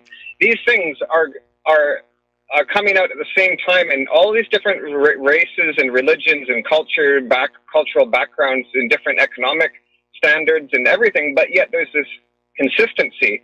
And for me, like David Icke's theory, and I agree, I think that's because there is a lot of central control. This deep state, it's more than just a deep state. It's like there's a deep state global level. And well, let me back you up here a little bit.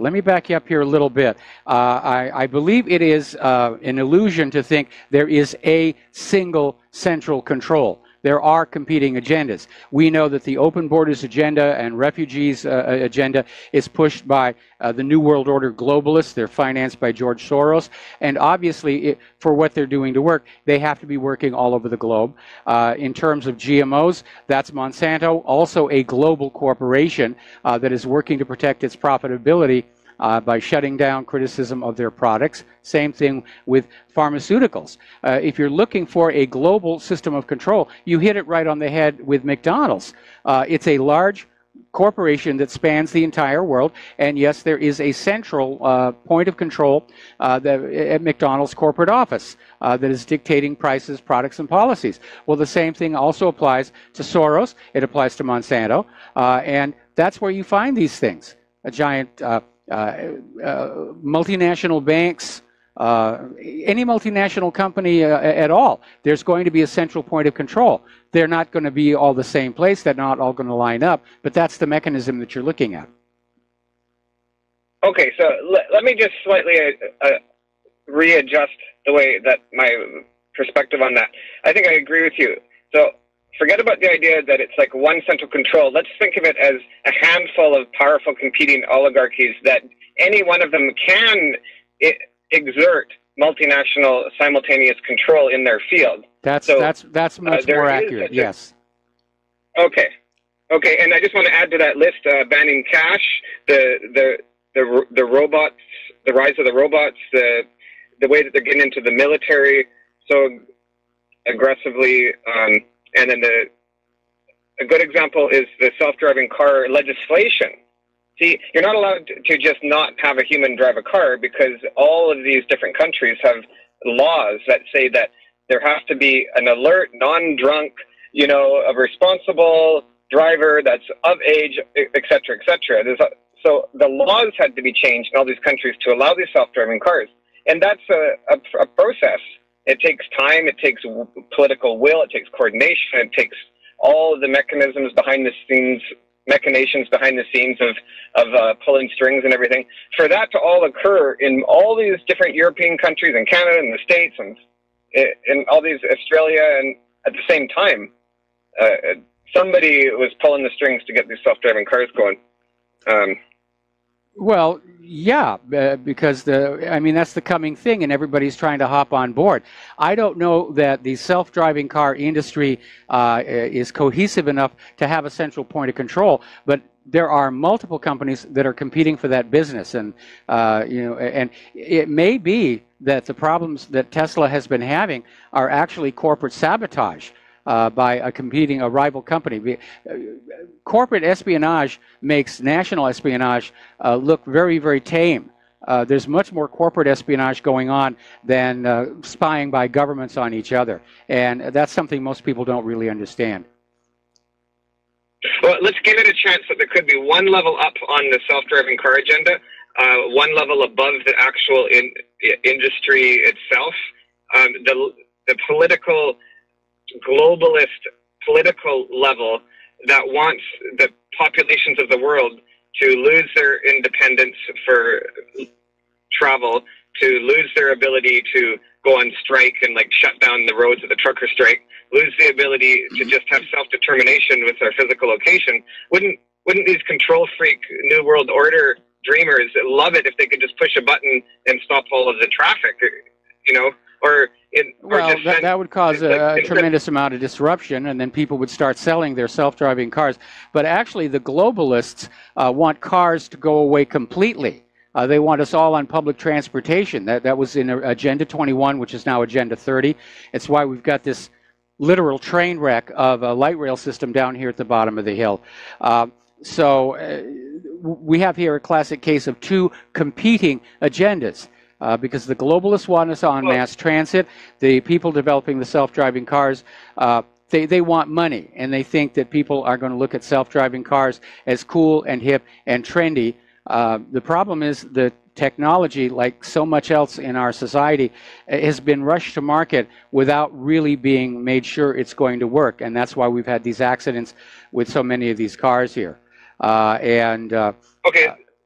Okay, last thing with self-driving cars is that the self-driving cars is just the transition to federal pod infrastructure mass transportation. They're going to let us own our own self-driving pod.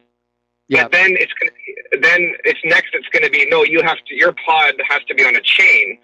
And then it's going to be you can't own your own pod. They're just all showing up at your door when you need them, kind of thing. So this is to trick us into giving up.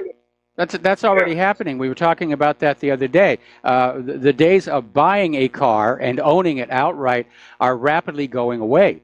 And we all, of course, know about leasing. Leasing is very, very popular. But the newest thing is called subscription. And apparently, it's really taking off among people who can afford this, where they're paying a subscription payment, about $2,000 a month, to a local car dealership, and they're allowed to basically just go and get any particular car they feel like driving that day. Up to 18 times a year, they can switch the car. And so they're already getting to the situation of you not owning anything at all. You'll spend your life renting or paying subscriptions. There are even places in New York City where you rent clothes now. The idea of ordinary people like you and I actually owning things is being driven out of our society.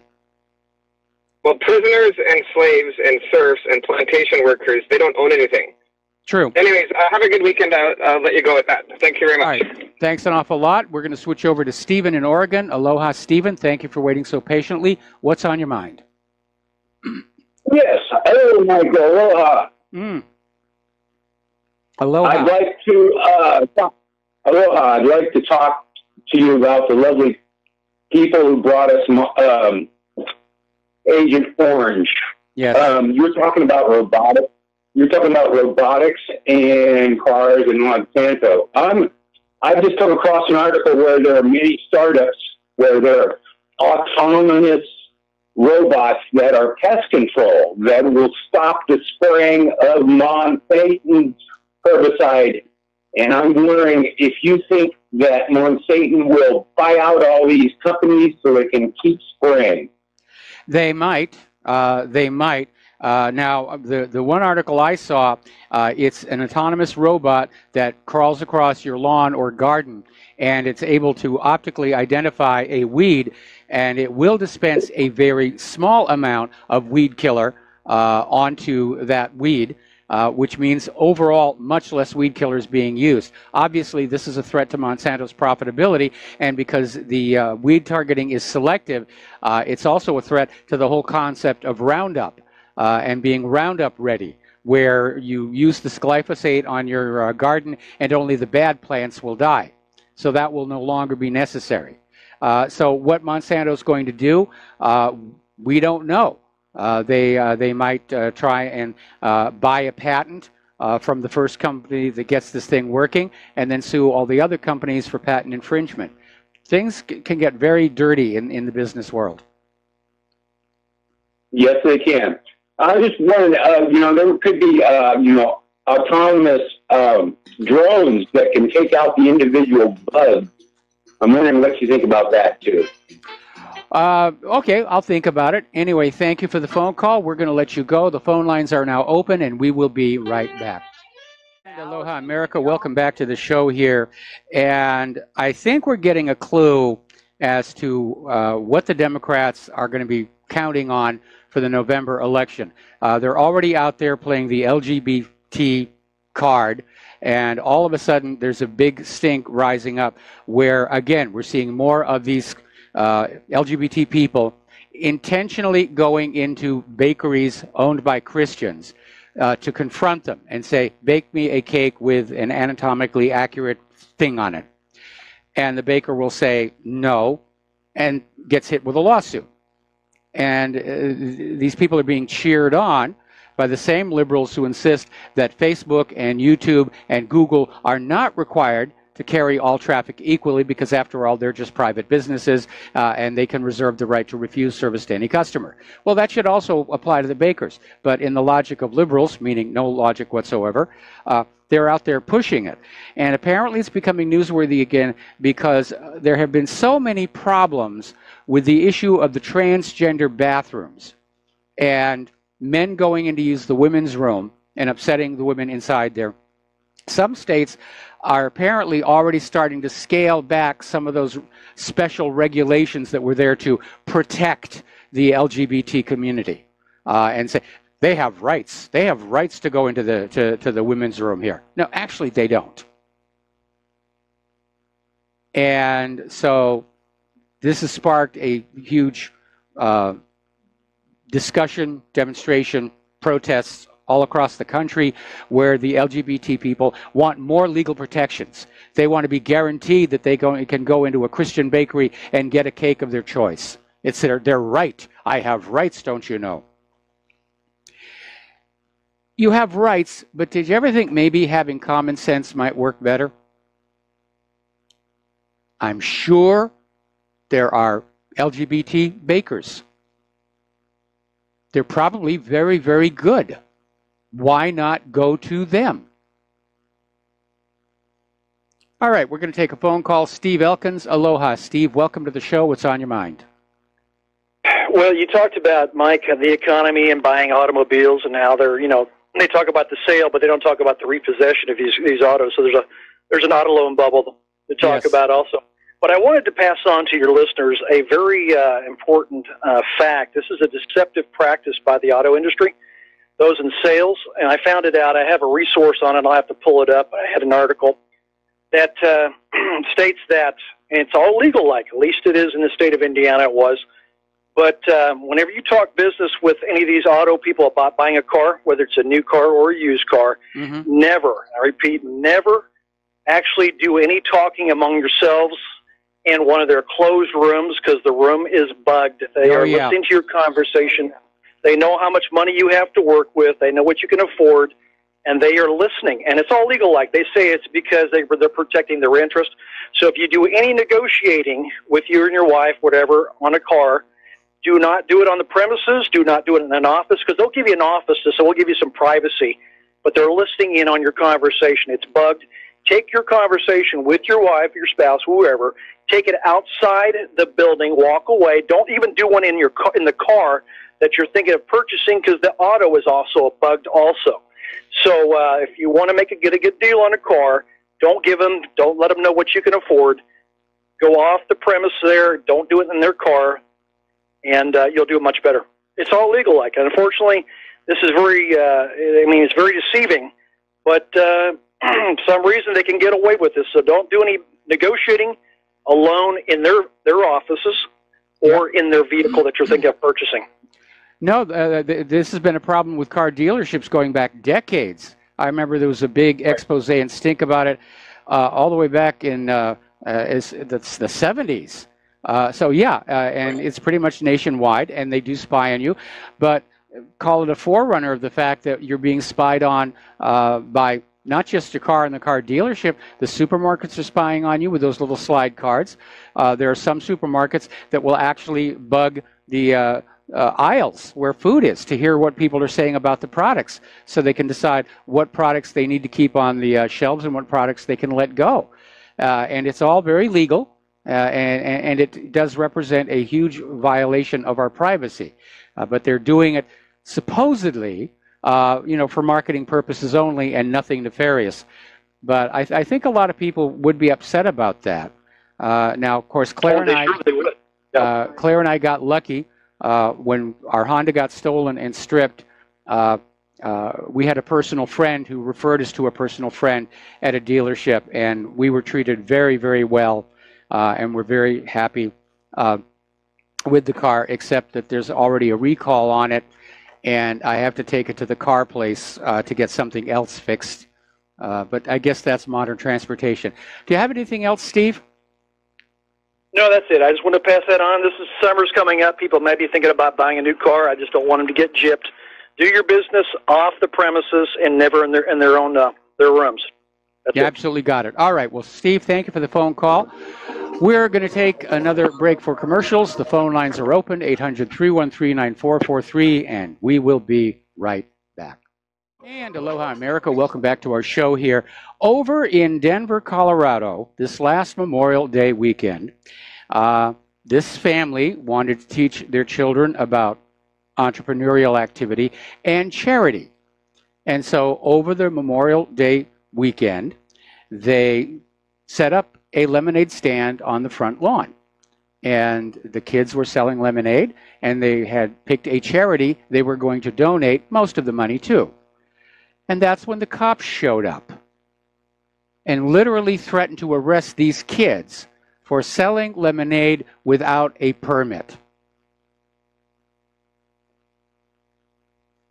I mean, that is that really is ridiculous. Now, when I grew up, lemonade stands were very common in the summer. I ran one myself in front of my Aunt Mary's place. You didn't need a permit. You needed water, lemons, sugar, and ice cubes and cups. That was it. And now we have a government structure that is so overreaching that everything you do requires a permit of some kind. And that's not freedom, because those permits cost money. Basically, the government wants a piece of the action of the lemonade sales. Over on Twitter, they're launching their war against the Second Amendment. Apparently, there's this Twitter user, Caitlin Bennett, and she has this photo on her account featuring 2 pistols, and Twitter has taken down the photo and given her a 12-hour ban. Now, she wasn't threatening anybody with the guns. They're just posed with her. But Twitter, once again, is showing its liberal bias. It's part of the problem. I don't even use Twitter anymore. I've completely abandoned it. I'm not going to waste my time here. I'm not the only one. Very interesting and revealing story from the Daily Mail in Great Britain. Teenagers are abandoning Facebook. Apparently, just 51% of 13 to 17-year-olds are still using the networking site.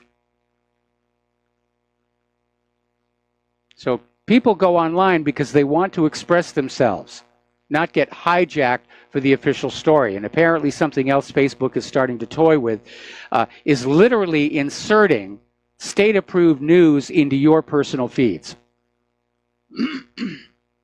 So, over in Europe, they had a little bit of a whoopsie, and it's another reminder why the cashless society is such a bad idea. Apparently, the visa system crashed all across Europe, and it stopped all card transactions from working. This seems to happen a lot.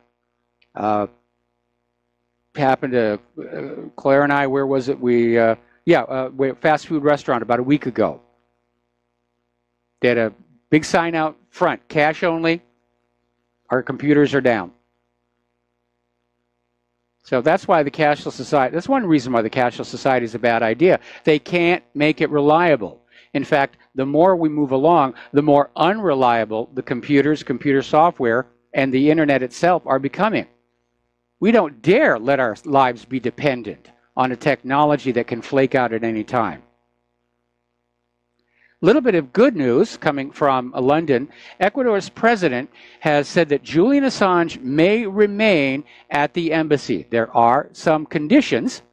Assange is not allowed to talk politics on Twitter, and if he does, President Lenin Moreno says that the decision may be made to throw Assange out on the streets, at which point he'll be arrested by Britain and extradited to the United States. Over in the European Union, they're trying to come up with yet another way to get that pesky internet and independent media back under control here. And the European Union is coming up on a vote on this bill that will introduce aggressive new online copyright laws and widespread censorship measures, which critics say could strangle new media websites and stifle satire and online meme culture.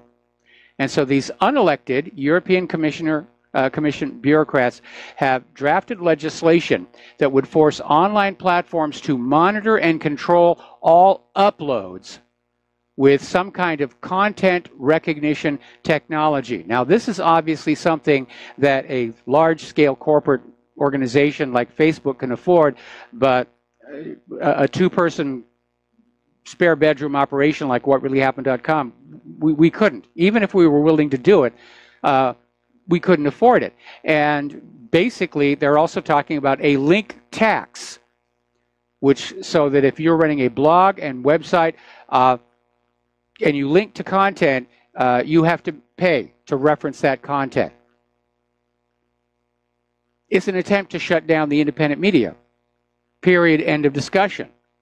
Now, obviously, the answer is going to be, if this law does pass, and I imagine if it does, they'll try and do one here as well, is that we start doing all original content. I've written a lot of original articles over the year. I'm not afraid to start doing that again. But somebody needs to remind, at least here in the United States, that there is a fair use doctrine to the copyright laws that say that you can link to an excerpt of other people's copyrighted work for the purposes of education and commentary, which is what really happened has been about for this last going on quarter of a century.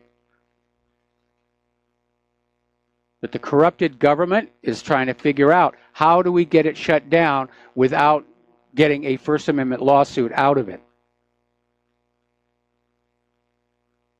Now, as I mentioned earlier in the show, Starbucks has now walked back their homeless shelter bathroom policy.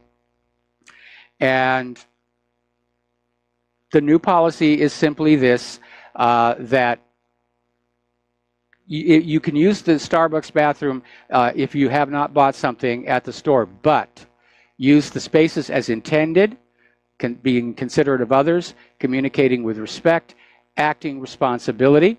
And apparently a lot of the people who were coming on in, the homeless, were just being abusive and aggressive.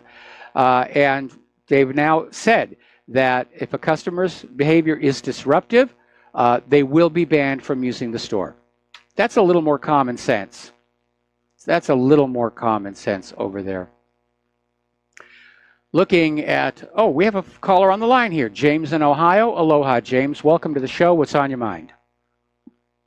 Hi. First, you explained about the Hawaii volcano giving the impression that it's shallow. It doesn't really have a caldera like, say, Yellowstone, right?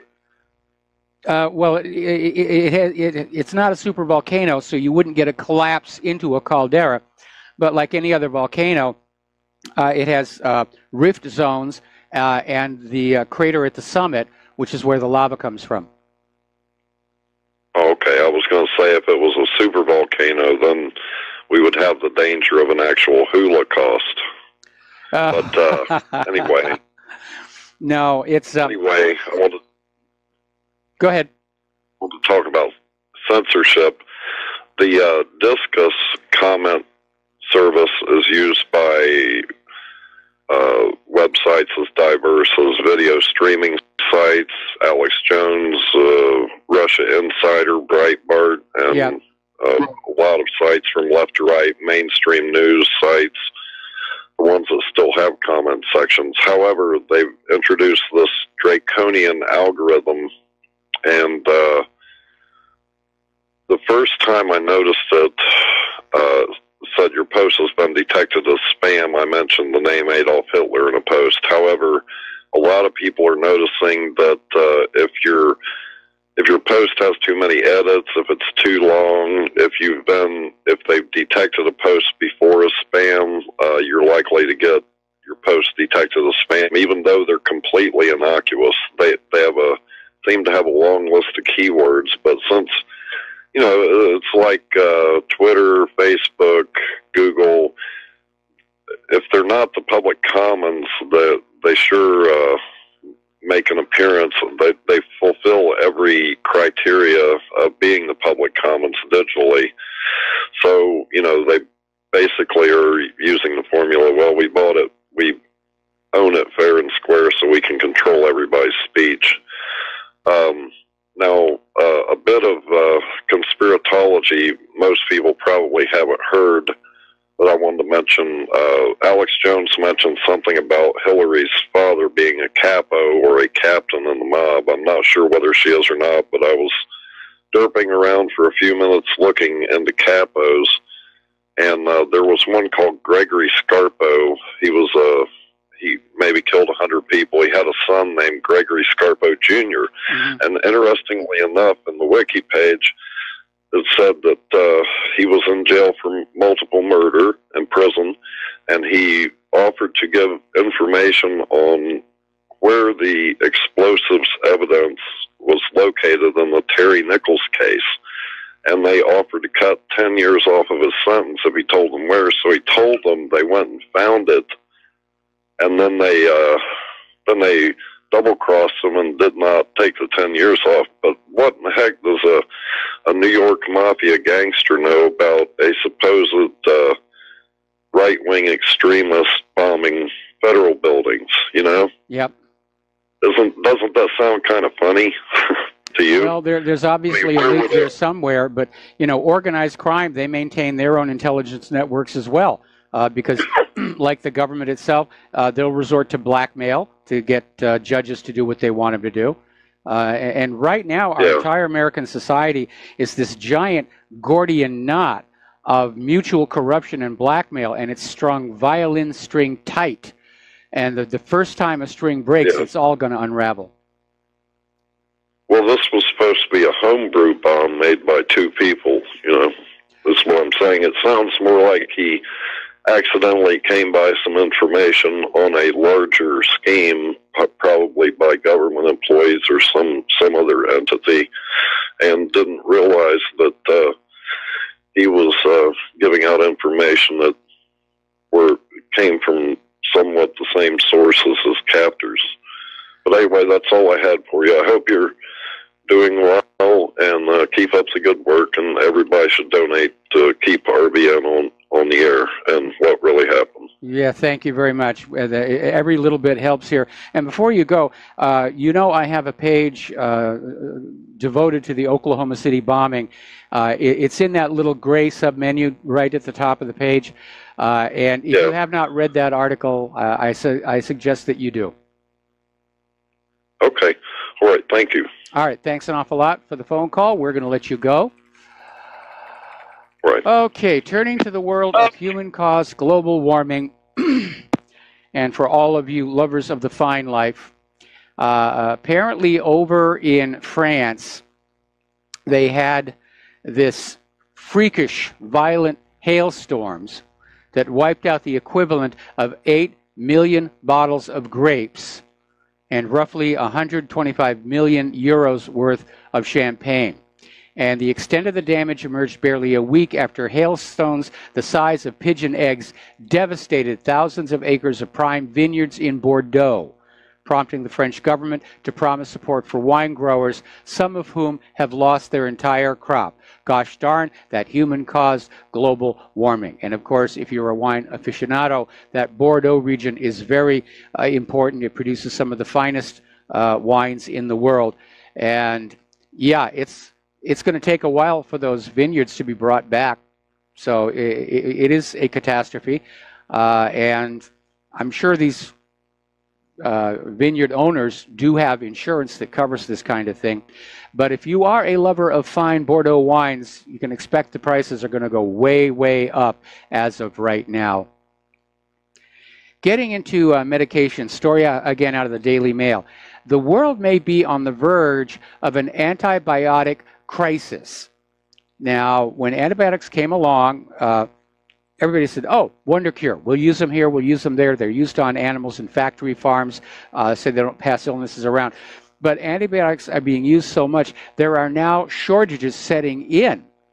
And the supply chain is actually approaching a collapse. And so a lot of people are getting very worried because there's only a very limited number of manufacturers for the key active ingredients in many antibiotics.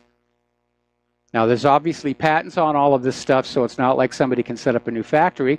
Obviously, the existing patent holders could enlarge, but that's going to take a while. Already, one form of penicillin is unavailable in 30 different countries, including the United States, Australia, Germany, and Canada, and it's been unavailable since 2015. So that's not a good thing to be happening. Yet another article has come on out, this is Natural News, talking about the overprescription of psychiatric medication. And this one's focused on the children. And it's saying, basically, there are more than 8 million children on mind-altering psychiatric medication. with child defined as under 20 years old. If you take it down to 17, it's 6.1 million children. And the numbers are rising because the risk of a 3-year-old being diagnosed with ADHD is now more than 40%. The condition is overdiagnosed, especially when you recall the guy who came up with attention deficit hyperactivity disorder admitted shortly before he died it was a completely made-up illness to sell medication.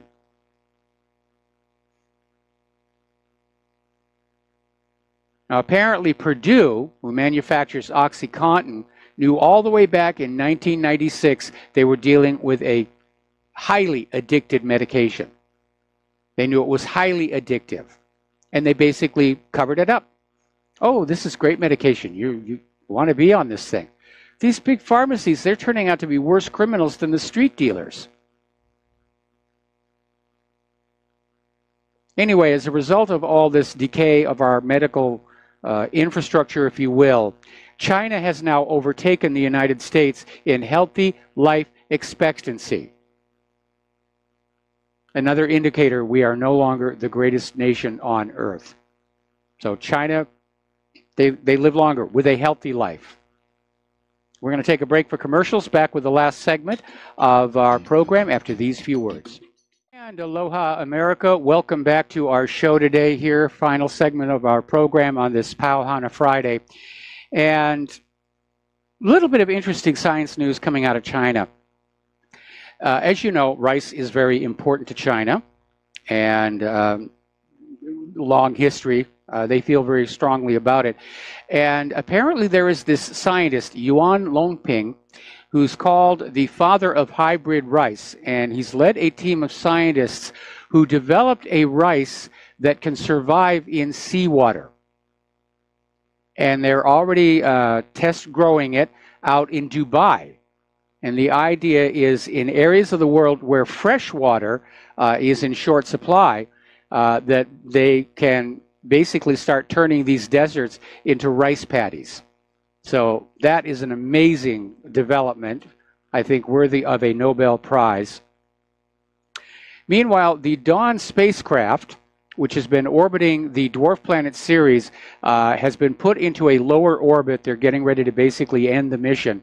And it's starting to send back pictures of this dwarf planet, which we have linked to the front page of whatreallyhappened.com. And as I said before, one of the things that Donald Trump has done that I agree with is he's repurposed NASA away from being a rubber stamp for the global warming movement and actually getting on back to science and technology development. Because if we're going to have any chance of restarting this nation's economy, we're going to have something to manufacture and sell that nobody else has. And you need a civilian technology incubator to do that. The tech boom of the 70s, 80s, and 90s all came out of the Apollo moon missions. That's where all that technology was born to solve the problems involved in going to the moon. So we need to get back on out there. We need to start solving the problems, and then after we solve the problems, we look at the solution and say, is there a marketable product here? And the answer, in most cases, is going to be yes. Now, I'm cheering on those people at SpaceX and at Scaled Composites. They're doing some amazing things. But I think we need a big push. We almost need a Manhattan Project-sized effort to develop new technology for new products. Things like photonics, new materials, ways of maybe getting away from using so much metal, new ways of cleaning up toxic waste. It's becoming a major problem. Apparently there was a big stink where state government was resurfacing roads with oil and tar that turned out to be contaminated with radium. Come up with a way to clean up Hanford. Come up with a way to finally clean up Fukushima. Not just paper it over, not just cover it over like they did in the Gulf oil disaster. The technology is out there if we reach for it. But as long as we take all of the wealth of the nation and use it to kill people in other countries, this country has no future. Something for you to think about over the holiday, or over the weekend, not a holiday. But stay tuned for John Stadmiller. I'm sure he's got a lot of interesting things to share with you. Please take what you learn here at the radio show at whatreallyhappened.com. Share them with everybody you know by direct email and conversation. Don't even waste your time on social media anymore. Please donate to RBN. Please donate to whatreallyhappened.com. We'll be back on Monday. Aloha, America.